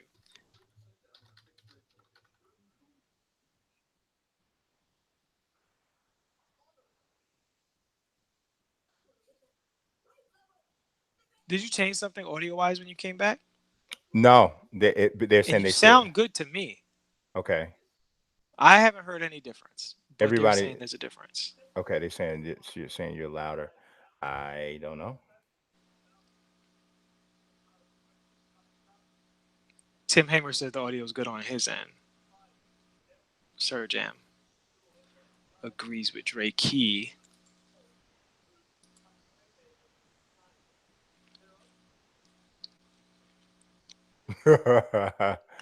He said, did you guys see when they put up team needs for the Knicks on the screen? They put everything, starters and bench.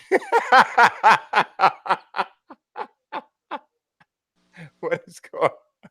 I don't see. I can't agree with that. Who did that? The ESPN broadcast when they had team when the Knicks were when Ja Morant got chosen, they put on the screen Knicks team needs, and they had everything, starters and bench. I think that might be a little bit extra. Like Well, I don't. the thing about it for me is the Knicks are where Sacramento was when they got rid of Boogie. They had a bunch of young players that they needed to give them time to uh, rise in value. I don't know. There's this idea that the Knicks have drafted pure trash and ha ha ha Kevin Knox. I maybe I'm crazy. Maybe it is Knicks bias. I just don't see it that way. I don't. I'm Yeah, not I don't unhappy with think the the draft. Knicks have been the Knicks haven't been bad with drafting. The Knicks have been draft bad with the choices of their long-term contracts and trades and the Right. accepting of long-term and humongous albatross-like contracts. But the drafts haven't been bad, No. you know. And I'm saying even with the guys on the current roster, I mean Frank was picked by Phil Jackson of the previous regime, Right.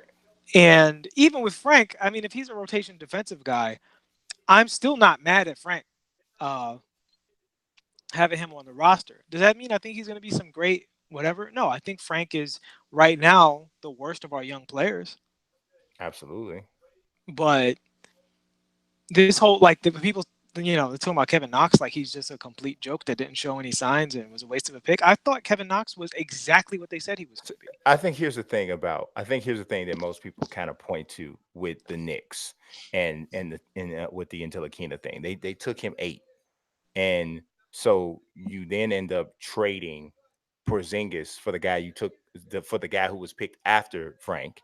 And then on top of that, uh Donovan Mitchell went 13th in the same draft. So these are guys that they could have had that obviously were better players than Frank, especially in the Donovan Mitchell case.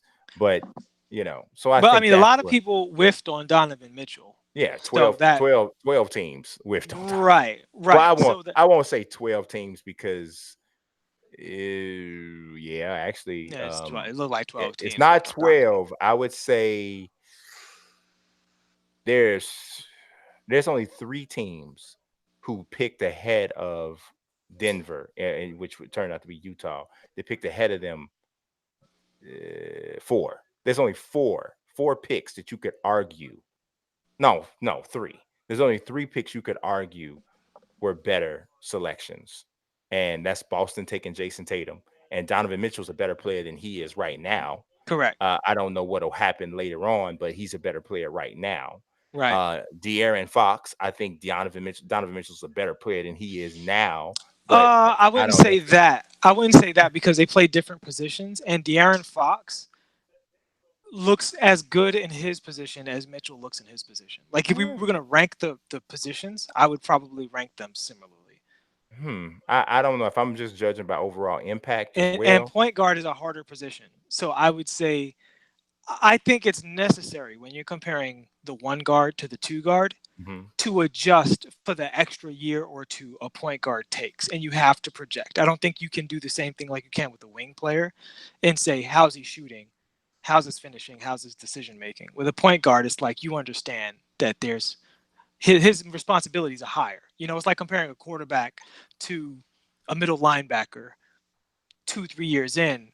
It's you know what I'm saying? You're not going to look at their Well, rookie year here's side how by side all the time. here's I'm judging on overall impact, right?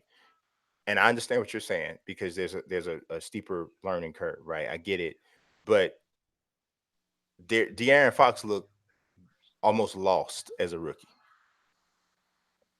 with not even really showing. I wouldn't even say he was showing flashes as a rookie. Donovan Mitchell hit the ground running and never looked like he was lost ever. So because of that, I But would that's total body of work. That's not right no, now. I meant like even if you look at their rookie seasons, there But was why why never would why would we take that into account? because we're talking about overall player, what they've done. They've only both of them only been in the league 2 years. So Right. through 2 years, if I'm looking at who Donovan Mitchell is right now and who De'Aaron Fox is right now, the arrow is absolutely pointing up for De'Aaron Fox. But we don't know if that arrow is going to continue to go up. We don't know if he's going to hit this whatever. So we're judging about where he is right now. Where he is right now is a really good point guard.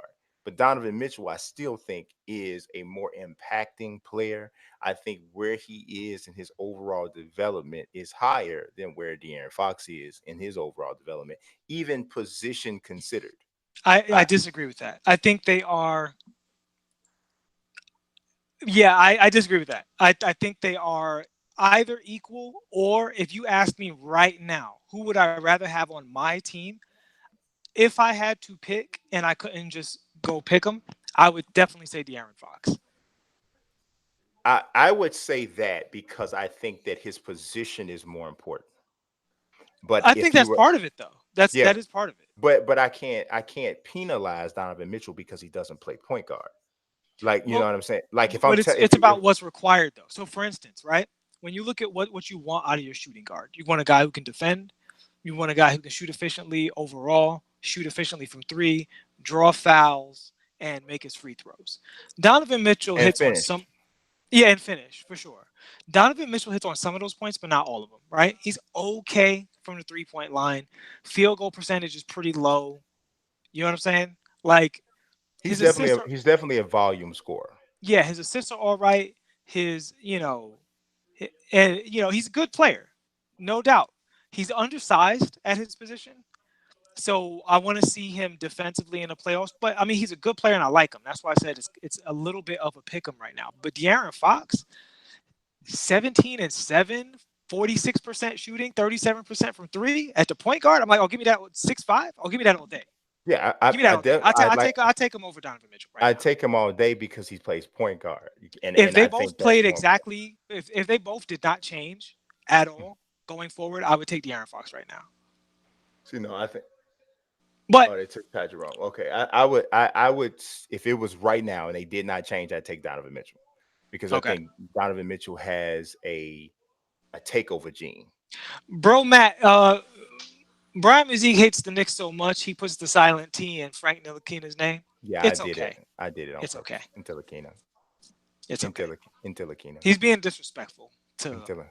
the See, but motherland. as long as Yeah, I'm gonna put that on you.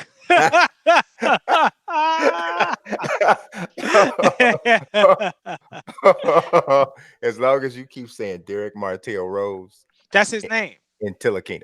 No, the T is silent. He No, tell it's you that not. I himself. want to say I would say Martell. it.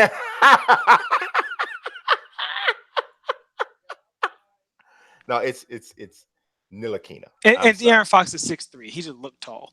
Yeah, yeah. He's. I think that boy's bigger than 6'3". He I looks think. bigger than 6'3". I think that maybe it's because he's so I think it's a skinny. typo because I thought he was 6'5". I think he's 6'5". I think he's 6'5". Where did you see that at? Basketball No, reference no, has him no. at He's 6'3". that's probably what he is. Then that's probably what he is. But I could have. Let me look at what the combine measurement was.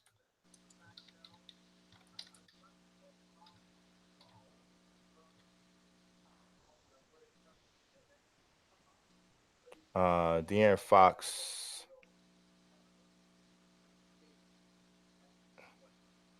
De'Aaron Fox measured as yeah.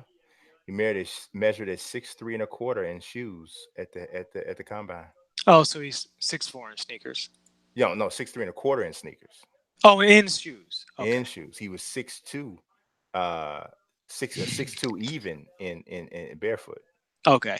Wow, I really did think he was taller than that. Yeah, he looks tall. Maybe it's because he's so lanky. It's also Yeah, possible he grew because he is, fairly yeah. young. He's So he was 18. He was yeah, 18 when they measured him. So yeah.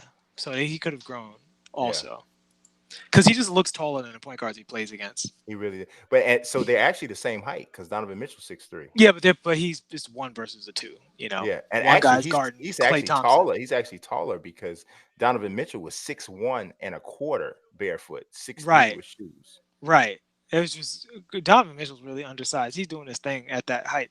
Yeah, So yeah, when you give me a volume shooter at the two versus an efficient point guard who can score and distribute and shoots better from three, yeah, I'll take it. yeah. I mean, Especially when his 3-pointer leapt from year one to year two, and that was like the only weakness in his game. But that having been said, yeah, I mean, I don't know. I feel like Mitchell Robinson and Alonzo Trier were genius draft picks. I mean, Alonzo technically not a draft pick, but you know what I'm saying. They were yeah, genius rookies to pick up. yeah. Just rookie evaluation stuff. I think, like honestly, I think if Alonzo Trier was on OKC, he starts immediately.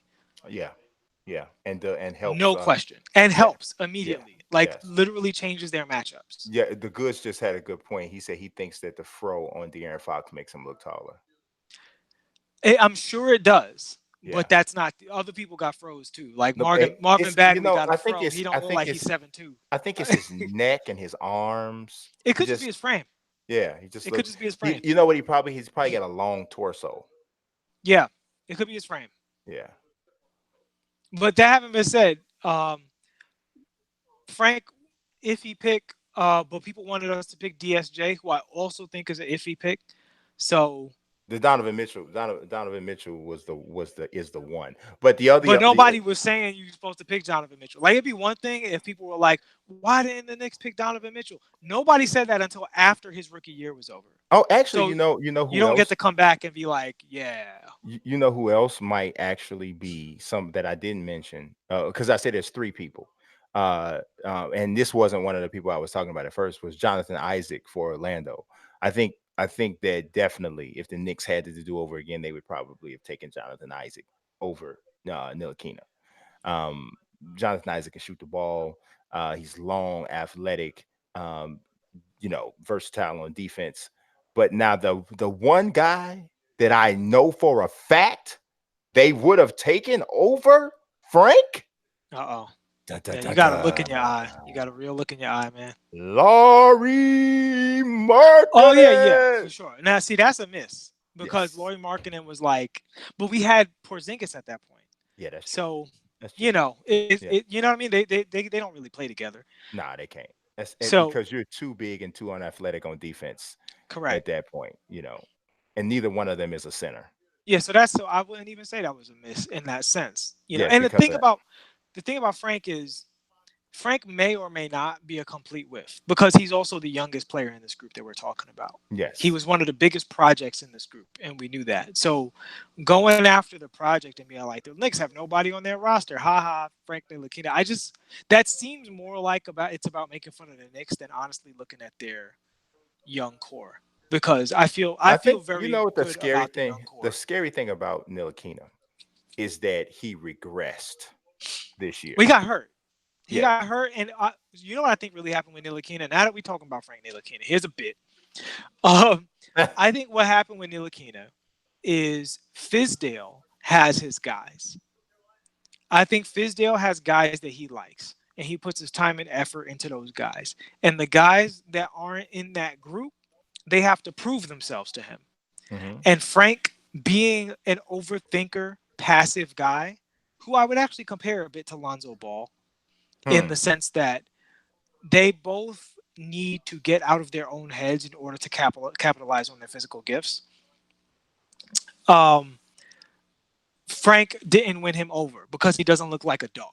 Even though he plays good defense, offensively, Fizdale wants you to be aggressive. He wants you to want the ball. He wants you to want to take shots. And Frank, that's not his makeup. Frank is a I don't want to make a mistake kind of guy. And See maybe he grow that's not that ain't well, yeah. maybe he grows out of that. Maybe he doesn't. But for a young guy coming in from another country, that happens a lot.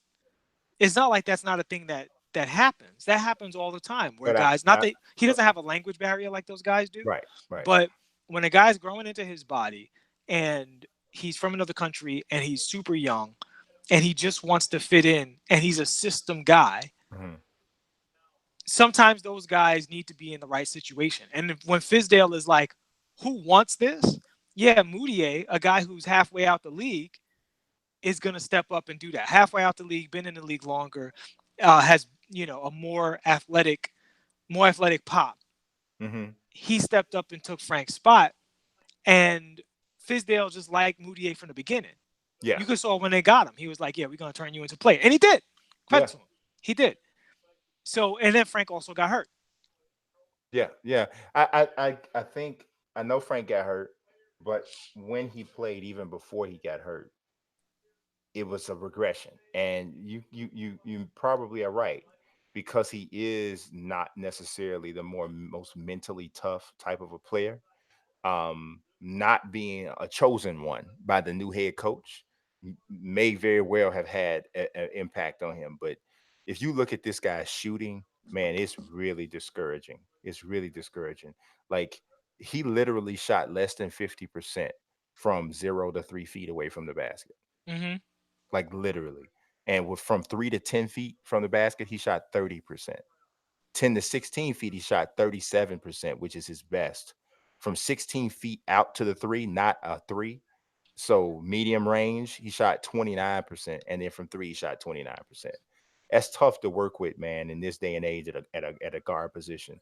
And when you consider all of those numbers are almost all of them are lower than they were last year, it's scary, for a guy you took number 8, if you're a guy that was taken in the late in the first round or in the second round, and that's what happens, and he plays the defense that he plays, and he's 6'6", 200 pounds, can guard. I mean, Frank can guard 3 positions, Yeah. easy, easy. And against the right team, he can guard a 4 if there's a stretch 4. So, if he's not going down, And taking him in the post. he's a super intelligent defender in Yeah, addition to being physically gifted on that end. yeah. So, but here's the thing: when guys have those level of defensive problems, Hmm.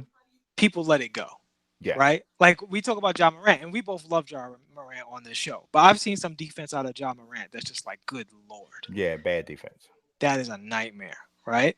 Hmm. And with Frank, it's offensive. You see Frank, and not that Frank's not Andre Robertson. Frank shows signs passing the ball. He shows signs shooting the ball. In terms of just like his form and his structure, you kind of feel like Frank it Frank feels is like you're going to turn into a solid shooter. Like, Frank is like early Thabo, Cephalosha. yeah, that's a great comparison, Yes, right? he's And he's a my lot thing like is, Thabo. if that's what he turns into, yeah, that's a high pick to spend that on. But there was a lot of iffiness in that draft. I'll forgive it.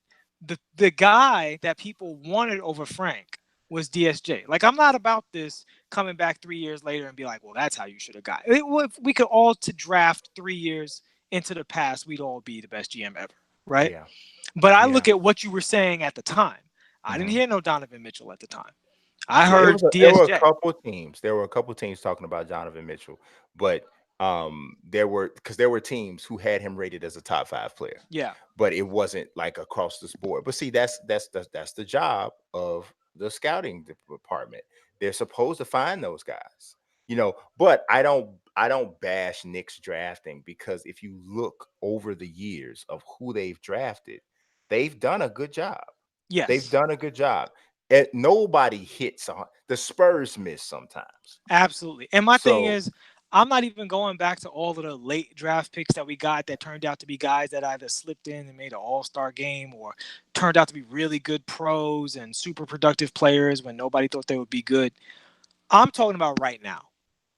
when people say the Knicks don't have any players right now, when I looked at the Lakers Anthony Davis situation, I was terrified because I'm thinking if I'm David Griffin and I can have RJ Barrett and RJ Barrett and Mitchell Robinson, I'm taking that over everybody the Lakers give me and the fourth Mhm. pick.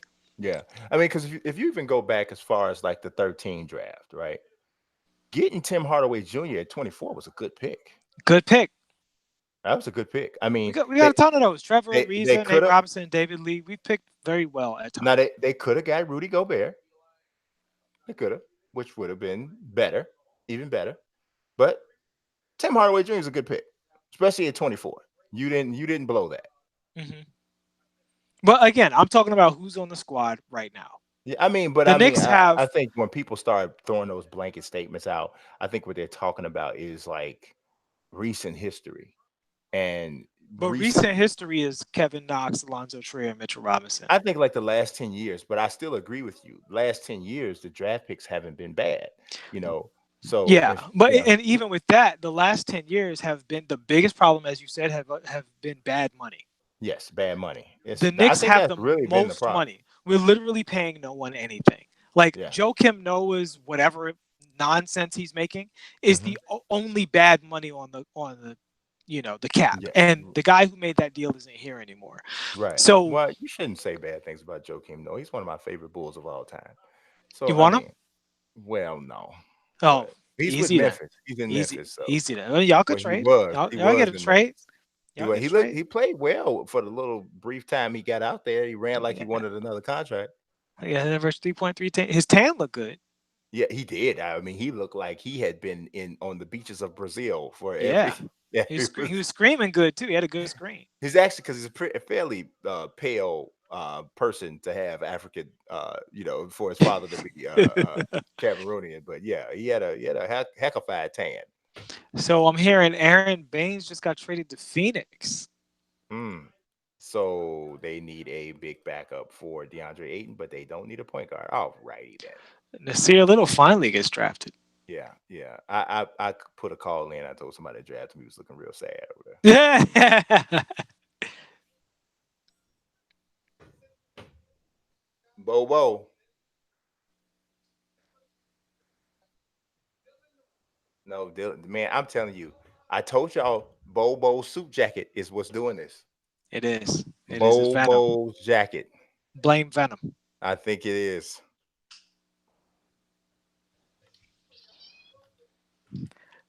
Give me 2 minutes. I'll be right back. No, ain't no, we don't do that.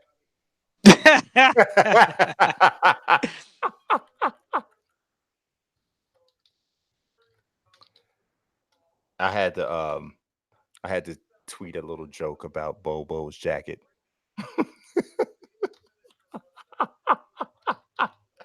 I don't understand what's going on with my man's jacket. I really think that was I don't know who was advising that brother about what was best. Um, what do you mean, Dope D, branding these bulls? What do you mean, bro? I mean, what do you mean? I mean, all I'm doing is representing. This is the Wendell Carter Jr. chat. Thank you very much, Orlando, letting these people know what's going on here. I'm actually very pleased with what happened with the Bulls. I mean, I think that they did the best. No, Bobo did not get drafted. Not yet.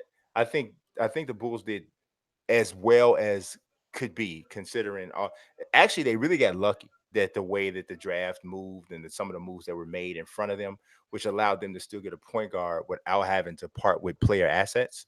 So I think that I definitely think they wanted Darius Garland, but they must have been impressed with Kobe White, unless I would assume they wouldn't have drafted him. Now I still would sign Patrick Beverly or Derrick Rose as a starter slash backup. I go in and we'll see what happens with Kobe White, see how ready he is to play. But for me, and I'm moving Chris Dunn for a draft pick, a future consideration or something like that. I'm moving Chris Dunn ASAP. And I'm coming back with Kobe White, a veteran point guard, which sees the Patrick Beverly and Derrick Rose. And then I'm bringing back Ryan Archie Diacono. And that's how I'm approaching the point guard situation if I'm the Bulls next season. We will see if that's how it goes down. But I'm telling you right now, if you look at a starting lineup for the Bulls next year of Patrick Beverly, Zach LaVine, Otto Porter, Laurie Markin, and Wendell Carter Jr., and then you come off the bench with Kobe White, Chandler Hutchison, you know, I don't know how. I actually would love to see them re-sign Robin Lopez. You come back, and that's a solid 8-man rotation, in my opinion. So, um, Percy Jackson says, "Why did Little fall so far?" I think that Little fell so far because he's not a great shooter, and he's a banger in he's a banger in an era where that's not as valued, and he's not even a.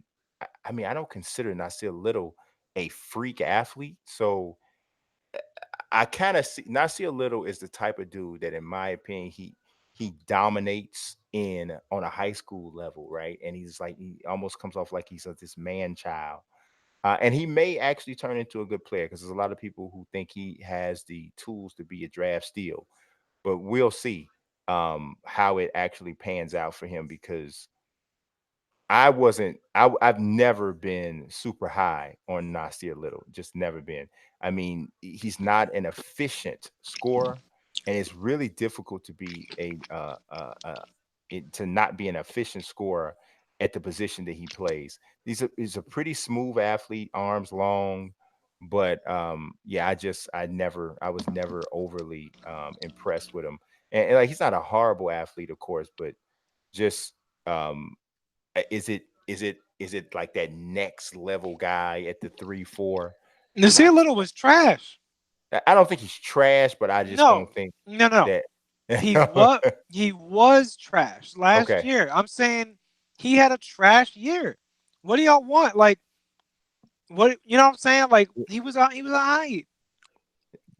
Yeah, I don't know. I mean, I What don't what did he do to earn all this? I don't it understand what he it's did to earn it this. honestly he did a lot of it in He's high out of the school. top 10. Whoa, high school? Come on now. No, I'm telling you, this is where the expectations came from, because he was such a highly regarded prospect coming in. And I mean, the kid was he 6'7", he got a 7'2" wingspan. Six He's six. probably was he 6'7" in shoes or something. I don't know. But He's listed as 6'6" though. they are okay because I saw one thing that said he was 6'7". Now I see something else that says he's 6'6". Either way, I mean, he's a one and done. If think about it like this, he's a one and done who didn't start a single game as a freshman at North Carolina. He averaged 9.8 points a game, shot 27% from 3-point range, and just 48% from the field. Averaged 4.6 rebounds a game. Now, you shot 27% from three, and you're 6'6", and you're a small four. He's not a two. He's really not a two. His game is more like a three. That's yeah. I really think Yeah, people you fall slip, in love bro. with You these slip. guys off of bad information. Because the thing I is, think they fall in love with these guys off of high school and off of highlight reels. off of And YouTube. This yes, is what off I'm of saying. YouTube Bad highlight information. reels. They look at their jumping. They look Yes. at them running. They look at them playing against bad competition. They see them in like Rico Hines or something like that. Like Hmm. this guy's so great. The college game and the international game at the highest level is the best representation of what guys will do in the NBA. So if a guy was awesome in high school and he was bad in college, it probably means that as the competition goes up, his Yes, value he goes found down. it tougher. Exactly. And he Now, found it tougher to get his money, basically, correct. Because we're talking about teenagers, I don't think that's his fate. I don't think that's his destiny. But if you're asking a team to draft him above other players who have shown more skill in those high competitive situations, I just don't understand that. Man, they are taking everybody from the continent of Africa except for Bobo. Jason Battle, you saying he's in the league, so he's not trash. First of all, I did not say he is trash. I said his year for where he wants to be drafted was trash. He's trying to be drafted compared to guys who were more efficient, shot better, in some cases are better athletes, and had better productivity in better situations. So that's what I'm saying. In that context, he's trash. I'm not saying he's a person who can't play basketball. Clearly, that's not true. He was a Division I athlete. Now, who are you talking about when you now? Is Jason Battle? He's Jason. saying, No, I'm saying who are you talking about that "Oh, it, I was talking about Nazir White. oh no, see it little. Okay. Nazir Little. I'm No, sorry, Nazir Jason Little. Battle's talking about Marvin Williams. See, when Book said he's trash, he was talking about Nasir Little, Nazir not Little. Marvin Williams. Drake, he said Marvin Williams is trash. Yeah. I don't think Marvin Williams is trash. I mean, he was a bust though. Yeah, especially for a number 2 pick overall. Yeah, he was a bust. He definitely was not a number. Oh, but you know what? I wanted to ask a question because somebody asked this question in the chat like a hour or so ago. They said, "Do you consider Andrew Bogut a bust?" No, but wasn't his draft really weak? Who else was in his draft? I don't know. But do you would you say off the top that he was a bust or I like he have to just look. I have to look at the draft. What year was he drafted? Was it um 20? 2005? It was the Marvin Williams draft. Oh, Bogut, yeah. You if you Oh, saw who wasn't Chris if you Paul in that yeah, I draft? was gonna say Oh yeah, then he's a if you saw who went third and fourth, yeah, yes, yeah, biggity yes, bust yes. over Deron Williams. Yeah, bust. Even who went number 10. Yeah, That yeah, even for sure he could have been picked. he could Danny have Granger was a better player in his prime. absolutely. Yeah, that was a Absolutely. bad pick. Yeah. Yeah, in fact, we got David Lee that year. Yeah. For most of his career, I'd rather David Lee over Andrew Bogut for most of his career. Yeah, yeah. I mean, but see, I think they asked that question right around the time you were talking about Michael Beasley. And if you look at Michael Beasley's career numbers and you look at Andrew Bogut, Michael Beasley's was a better player. But what about the rest of the draft, though? That's the Well, thing. well, 'cause we know who went number 1 in that draft. Right. But it only two and down matters. What year is that? You don't you ever act like you don't know what year that year. That was the greatest draft year in the history of the world. It was 2008, man. Come on. Okay, so OJ Mayo went number 3. Russell Westbrook was 4. Woo, woo! Kevin Them Lo- two teams before him missed. Kevin Love was 5. Danilo Gallinari was 6. Eric Gordon was 7. Ooh, he one of the worst draft picks of all time. Yeah. Like that's a way worse bust than Andrew Bogut. Yeah. Like Andrew Bogut's a whiff, but he's still a starting center Oh, who I don't know. I had don't no. It's know. a way because here's the thing. If you okay, well let's go. Because you got at least one Hall of Famer drafted 2 picks behind him, and you got another borderline Hall of Famer drafted another pick behind him. Okay, no, I agree. Like with the Chris Paul situation, that's No, pretty rough. yeah, and Darren That's pretty Williams rough. and Chris Paul. Yeah, that's pretty rough. But it's not as bad as Michael Beasley though. Michael Beasley's like way worse. I don't know, bro. It's you know what it is? It's because of how many all-star level, championship level rotate. Because Michael Beasley's not even a rotation player. Like Andrew Bogut, like you looking at his numbers, but defensively he was a very, very good. He's a very good player. He's a very good defensive player. Michael Beasley doesn't do anything very well. No, Michael Beasley can score. Michael Beasley can score. He doesn't score very well for his position in the modern NBA. No, he does. If you look at Michael Beasley's like scoring average per 36 minutes, it's always high. It's always high. Per 36 now. No, but I mean, because if you got to do that with a guy who doesn't start. But why he ain't starting? Because he's insane. But I mean, here's the thing. This is the Anthony Morrow argument, right? People say OKC has shooters. They have Anthony Morrow. Yeah, but outside of his shooting, he's not an NBA player. You have to do other things besides the one thing you can do. There's plenty of guys who can get buckets, but they're so bad at everything else that it's irrelevant. That's Michael Beasley. He's a bad NBA player. Andrew Bogut was not a bad NBA player. Andrew Bogut was a good NBA starting center.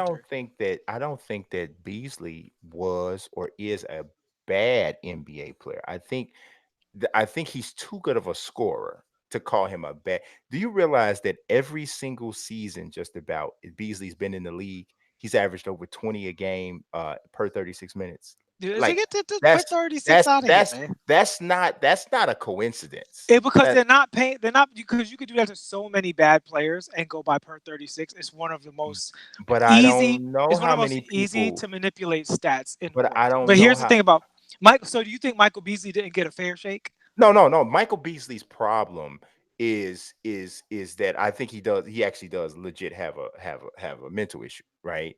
Because this is like if I don't know if you ever watched the documentary where Kevin Durant, because him and Kevin Durant have known each other ever since like Yeah. AAU. So if you hear him talk about him, Durant was like, man, nobody can stop that dude. Like that dude's gonna do whatever he's gonna do. He was like, but he has a focus issue that clearly we knew Mike had a problem. But You see, know, but see, this is my point though. That's part of it. no, it Because is. It is. if you That's, say, "Hey, I'm going to play him for 36 minutes," for 15 of those minutes, he's going to be an all-star caliber scorer, and right. for the other 21 minutes, he's going to be a maniac. Then I can't play him those minutes. So the per 36 is completely irrelevant. You could do that to every fat guy who's ever been like good in the NBA. It's like, oh yeah, per 36 he'd be great. Yeah, but after 15 minutes he can't run anymore. So why are you bringing that to me? It But doesn't. It's but you irrelevant. could also make the same case for Andrew Bogut with No, his because injury issues because the best ability is availability, but and I would he is rather. But very here's the thing. rarely been available. But what would you rather? A year of healthy Andrew Bogut or a year of healthy Michael Beasley? I'm not sure, honestly, because okay. I will say this: Bogut, but okay. Yeah, I think you bugging. No, but check this out. If you say, would I rather have a year of healthy Andrew Bogut or a year of healthy Beasley? I could make the argument that Beasley isn't healthy. Sure. It's it's a part of his body. He's not functioning at maximum capacity. And Okay. that sounded funny, and I didn't mean it to sound funny at all. But He's he not. can't. But he can't function at maximum capacity. Andrew Bogut could heal his back a leg for a year, and he did, and they got him a championship, and he almost won a championship this year and contributed. Yeah, but come on, man. You can't even this. He played No, but 11 games, bro. the thing is, when he was on the Warriors, he played winning basketball for them. I've never seen Michael Beasley play winning basketball in the NBA. I think I've seen him play winning basketball one time. When?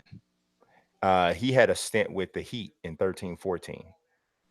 And he came off the bench, and he was a valuable scorer off the bench, and LeBron loved him. It was the second stint with the Heat, not the first stint. And LeBron loved him, and LeBron vouched for him and wanted him to come back. But when he came back, he got hurt. It was a 13-14 season, I believe it was. And he played well. But I think that was the pinnacle of and they lost to the Spurs in the finals that year. But that was the pinnacle of his career from a mental approach standpoint. Now he had big statistical years, like in Minnesota in the 2010-11 season, he averaged 19 a game. Knocked down 37% of his So threes. did Andrew Wiggins. Okay, Andrew Wiggins is a better player than Andrew Bogut.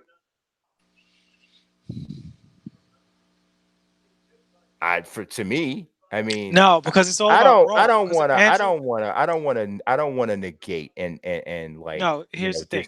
I don't want to discredit Bogut's rebounding and shot blocking, because Bogut is a heck of a rebounder As and a heck of a shot blocker. overall, it's also overall defense. Like overall defense, you have to go into like the deep stats, but really you can just look at the winning.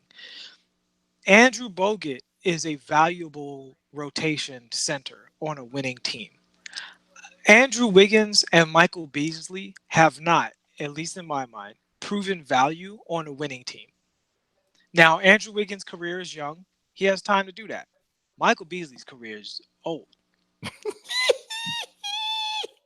The book is written. You say mean things about him. The book is written.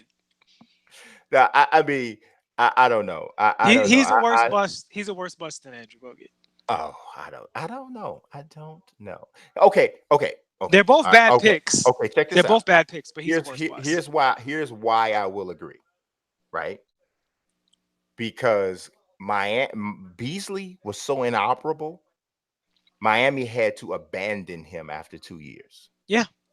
Bogut was a mainstay with Milwaukee, the team that drafted him for the first 7 years of his career. That because of that, I will agree. Because there's no big of a bust than having to let a guy go in 2 years. You can't get too much worse than that. Right. So for that reason, I can somewhat agree. But if we were just talking about talent and But we're not. See, productivity, I would say it's very close. I don't think it's close because again, like this is the old Shane Battier Rudy Gay argument, right? Mm-hmm. On Operation Sports, there was a thread that went on forever. Shane Battier versus Rudy Gay because Rudy Gay 17 points a game, and Shane Battier, whatever you 5 points a 9 game. points a game, 7 rebounds, Right. 38% from threes, shooting corner threes. But But Shane Battier the plays. stuff you can't measure. Yeah, He's a winning basketball player. he is a winning basketball player, And and Rudy Gay definitely was not then. He's a little better now with it, but he absolutely was not a winning basketball he player. wasn't. He was just a volume shooter, giving you empty points. And people look at this. You look at these stats. You go to all of these different kinds of metrics you can come up with to justify an argument. But the guy's just never, ever, ever on a winning team, and the other guy's always on a winning team. You know. And Beasley. I don't know about if I would say he's always on a winning team, but Well, I'm talking about Battier. Oh, Battier, yeah. Battier versus Rudy Gay is a more extreme version because Rudy Gay is still a good NBA player. He's just, I mean, he's solid, but yeah, he's a good NBA player. Right. Whereas Beasley and Bogut, Beasley's a disaster, and Bogut is a rotation But guy. You know what's funny though? They both have been to the playoffs the exact same amount of times. Yeah, but how far they go? Yeah, but okay. I mean, Bogut was along for the ride for four Golden State championship. Well, 3 Golden State championships. He wasn't along for the ride. He was a valuable member of their team. I think 1 year he was. The year they won it. Yeah. The year they won it, he in the postseason he started 18 of 19 games. He only played 23 minutes, but he averaged 8 boards, 5 points, blocked 1.8 shots. He only made 38% of his free throws, which is just That's rough. Not even a professional. And how many did he shoot? Less than 1 a game. Oh, okay, so that's what it was. Yeah, but he's just a bad free throw shooter. Mm-hmm. He shot 100% this year. Who? Bogut. In not in the postseason he shot 80%. Yeah. But there you go. He's lights out. Yeah. He started 6 postseason games this year too.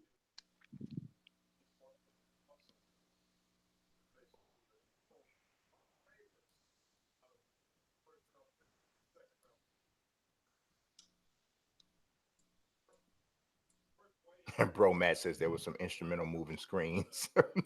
He was an instrumental moving screen. Jason Battle said Bogut wasn't a bust. Man, Bogut, dude. Jason, you got to look at who was drafted after him. Well, there's a difference between a bad pick and a bust. Because I think you can draft somebody who's a good player and a valuable player, but you should have definitely drafted someone after them. Because like look at it like this. Hakeem Olajuwon is one of the greatest. I was going to say Olajuwon versus Jordan. Right, and Mike goes number 3. Olajuwon is clearly not a bust. He's one of the greatest of all time. But was it a bad pick? I mean, no, it wasn't. On that scale, they should have picked Jordan. Right. You know what I'm saying? Right. Like, you definitely should have picked Michael Jordan.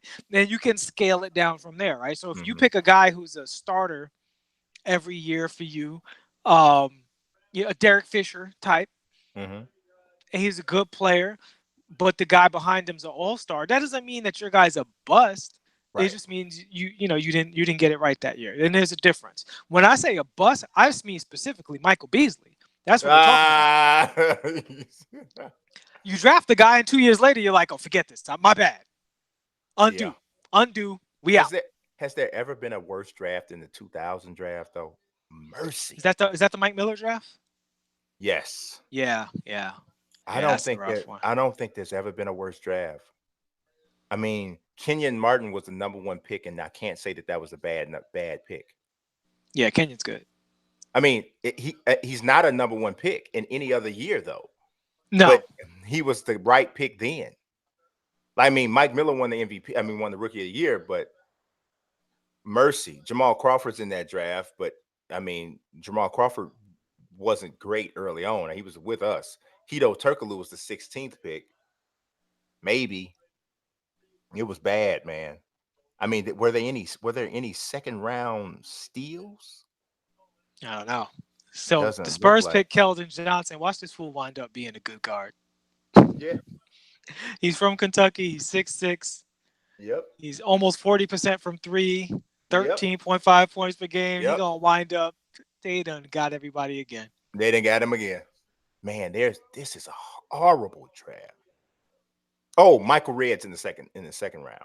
Best player in the draft. Second round. Yeah. Yep. Best player in the draft in the second round.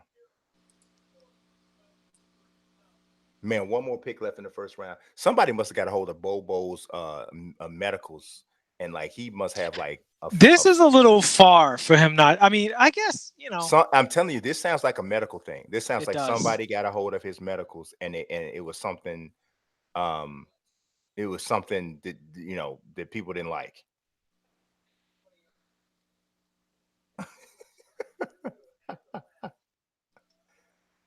Oh my God. What year was the Wiggins draft? It feels like 14. Let me look.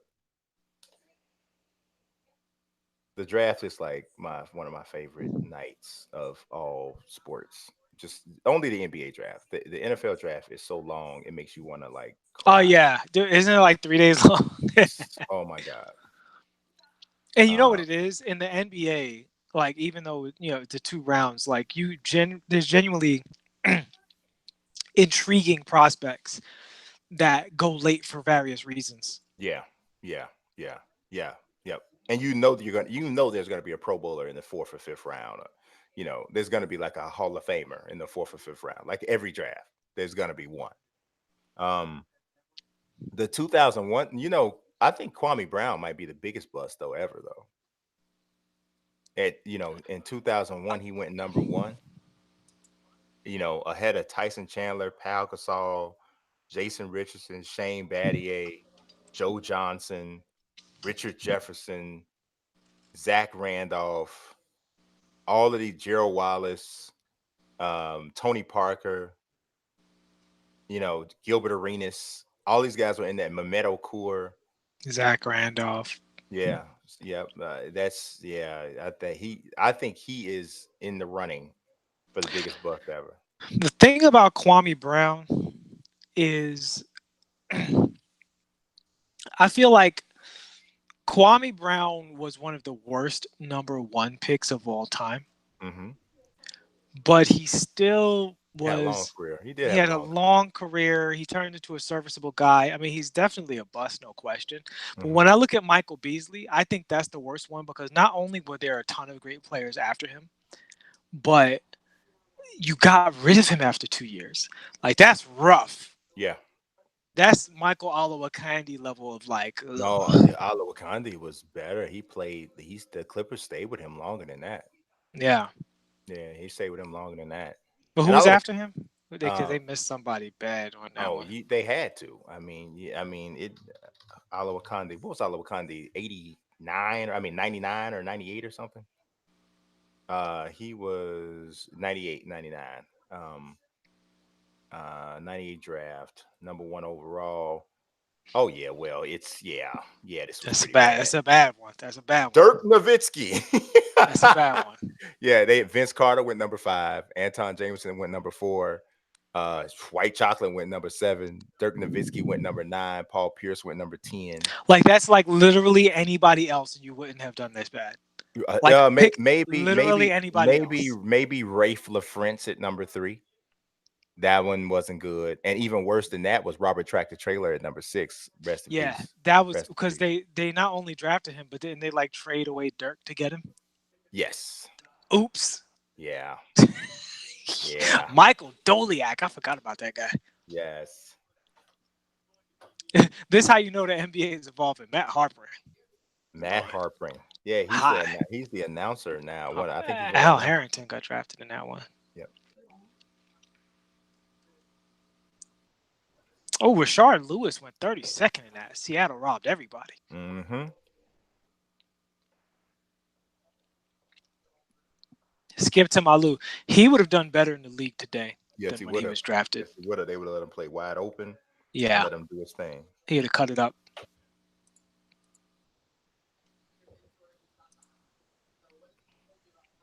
Man, if the Bucks don't take Bobo, Yeah, I remember Al was out of high school. But yeah, now Oliver Condi is one of the worst picks of all time. yeah, yeah. Him, Kwame Brown. See, the only reason I don't say that about Michael Beasley, here's the thing. I'm on two sides of it with Michael Beasley because Michael Beasley had a monster college career. Yeah. Kwame Brown was when so many high school players were doing well that I felt like they just felt like they had to swing for the fences Mm-hmm. and get a high school guy. And that was extremely stupid. The thing about Michael Beasley that makes me want to go the other way on it, though, you had to interview this guy. Yeah. There's no way you interviewed that dude and was just like, it'll be fine. Like, if you listen to LeBron, Kobe, Tim Duncan, Dwayne Wade, like all of the stars, like the really, the Mm-hmm. all-star guys, Right. none of them are like Michael Beasley. Right. Durant, Steph, none of them are, you know what I'm saying? Like, no offense to whatever issue he's struggling with, but ain't nobody got that struggle at You're the talking number about two Mike. pick. Yeah. Yeah. I mean, you got to think about that, man. Like, did You y'all got to. not talk to him? Yeah, and it shocks me that they interviewed him and they said, yeah, him. This the guy. Yeah. He's better than everybody we've seen. Right, because the Bulls said that they interviewed Rose and Beasley because the Bulls had the number one pick, and they said that and I'll be honest with you, I don't imagine that Derrick Rose was an impressive interview. No. I don't imagine that he was, but they said that the thing that Rose said in an interview that made them pick him was they asked him what was the worst part about playing on the road in college, and he said losing. Mm. And then John Paxson said him. Mm-hmm. That's it, him. And I think they said oh yeah, I remember. They asked Michael Beasley the same question. And he said, I miss sleeping in my own bed sometimes. Mm. And they were like, no, not him. See, but even that, like, I get that and all that. But if I'm asking a guy questions, I want Yeah. to know, like, you know, like Karan Butler's doing these interviews on NBA TV. And he's like, all right, so if such and such is pressuring you over here, what are you trying to do? And the guy's giving him these like intelligent answers. You come off of this, you do that. I'd pop out over here and look for this over there. Like, quarterback interviews and shit. Yeah. John Can Gruden. you imagine what Michael Beasley said to a question like that? Yeah. What do you Stay off. do? What do Stay you do? off the weed, Yeah. Yeah, he I can't imagine he had an impressive interview. But I can imagine there's some guys in the league that have been Hall of Famers who would have been horrible in that type of an interview, like Moses Malone. I'm pretty sure Moses Malone would probably believe was not an impressive interview, Mm-hmm. but he's one of the greatest players ever lived. So I think you never know. You really never know. You really never know. And the Bucks get Kevin Porter Jr. I'm To, very curious to see what that pickup turns out to be. right, to close out the first round. Yeah. So guys, I'm gonna he said weed up. But I'm gonna go ahead and bounce out. I got a couple things we got to do. I appreciate everybody that joined us for the first round. Absolutely. That was Whoa, our we got 38 people watching. Let's go. we got 38 people watching at the end of the first round. I am so massively appreciative of Absolutely. the turnout for this today. This was like fantastic. So as I said, if you guys enjoy this content, you enjoy this banter that we have going back and forth, make sure if you haven't subscribed yet, make sure you do that. If you didn't like the video yet, please do like it, and also share the video and ask people to subscribe. So, B, before you go, can I get your closing thoughts on the draft just to put a button on it for I people who might not have feel been here at the beginning? I feel like somebody made a comment earlier today, and they were talking about how this is maybe one of the most likable draft classes they can remember in a long time. And I don't, and we also talked about how there there wasn't any um like prospect who everybody knows how talented they are and so on and so forth. And but they have this character issue. There's like none of that in this draft, right? If anything, you got a bunch of great kids seemingly who are like rising on draft boards because of their character. That's Mhm. really refreshing to me. Yeah, You and know, it either means they're genuinely great kids or they're really well media trained, but both are positive qualities. whichever is fine because I Right. don't, I ain't trying to, check your underwear and see how everything. I just want you to, I just want people to stay out of trouble. You know Right. what I'm saying? So that's the deal. So what was your take on the draft? It was the most predictable draft I've ever seen in my life. Hmm. I've never seen a draft with so few surprises. When the surprise is Rui Hachimura, who earlier in the year was projected to go high, so Top it's not five. like it's not like a super duper surprise. Um, yeah, I mean, even down to Cam Reddish slipping, everybody thought he could possibly go four. I thought that was absolutely crazy. Yeah. And again, not to say that he won't be the fourth best player in this draft, but there's no way to know that according to the evidence that he's presented you. So I thought everybody kind of did what they were supposed to do. I think trading away from picking fourth could be a deal in the Pelicans' future, whether or not that was a smart move. Yeah. How number 4 and 5 turn out could really affect their future. But we'll Yeah. I see how think it goes. I think Darius Garland is the shift guy in this particular draft. I think how he turns out is going to kind of dictate um who won and lost this draft. So when you go back and you look and say, man, like what we were just doing with all those drafts, trying to figure out who, because I don't think that anybody, even 20 years later, nobody will be able to justifiably criticize the Pelicans for taking Zion Williamson. I don't care what happens. Right. If you were here today, living today, there's no way in the world you can criticize them for taking him number one. A top three is basically like that. There was Yes. no way him, Ja, or RJ weren't going 1, 2, 3. Right. So that's why I say Darius Garland is the shift, Yeah. because the Pelicans shifted out of number 4 because they didn't need Darius Garland, because if they had it, they would have stayed there. And they traded him to the to they traded that pick to the Hawks, which is another team that didn't need a point guard. So that's why I think it falls down to number 5, where Cleveland took Darius, and we'll see. I'm not even sure they keep him. You never know what happens with him, because Phoenix could be, unless Phoenix just doesn't like Darius Garland. But I think once Darius Garland was gone at 5, I think Phoenix decided they were going to, because I think he was the last point guard they liked. That's the curious thing for me is that people passed on Kobe White to allow him to fall to Chicago, and some of those people needed. Well, it was really only Phoenix. Phoenix Yeah. was the only one. So Yeah. with the Bulls and But Phoenix, you know what it is?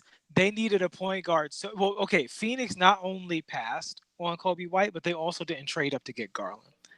yes. So that makes it look like they don't know what they're doing. Or If either they didn't Kobe, think that it was worth giving up future assets. yeah, if Kobe turns out to be a star, or if Garland turns out to be a star, They look bad. they look bad. They look real bad, because if the Hawks could trade up from a lower spot to get him, they could have. Yeah. So Drake, he asked me, how do we feel about Wojnarowski and Sham Charania leaking picks early? I just chose not to look at it because I'm doing this show. But I know that the picks come out at least 2.5, 3 minutes before it happens on television. If you're on Twitter, I just chose not to look. I don't have a problem with them, because I do this job. I'm a journalist. I'm a sports journalist. Having it first is your money. That's your bread. Yeah. If you're that kind of a journalist, I'm not. I'm more of an opinion guy. So I don't have to have anything first, which I like. I've chosen to go this route because there's freedom in it. Because when you have to get it first, there's this rat race all the time, and you're Hmm. always fighting to try to make sure you get it first. And it's just much more freeing, and actually you're much more valuable, because if you have to get it first, your value drops once your sources are gone. And when you don't have your sources in place anymore, then now you don't have the same value. But if it's about your opinion, your value's always there. So that's the reason I chose to go that route. So, but I don't have a problem with them leaking it. Yeah. Yeah. Yep. So that's it for me, man. Super expected draft. Obviously, I hope for the Knicks' sake that RJ Barrett turns out to be a hit. Yeah. I Same, really same hope for that Kobe. Zion gets, yeah, but you know, I actually do. I actually am rooting for Kobe White. I You hope should that he be. turns out all right. I mean, I think even if he's great, he don't save y'all because y'all are terrible. But That's a horrible thing to say to people. I'm just, I'm just telling the truth so y'all could do better. Yeah, well, you shouldn't say such things. That's so I'm hurtful. I'm trying to eat my meatloaf, and you're saying bad you, you need to get that meatloaf to Ja Morant because that boy's skinny. things. And on that note of body shaming, we'll see you guys next week. I appreciate y'all watching. God bless and peace.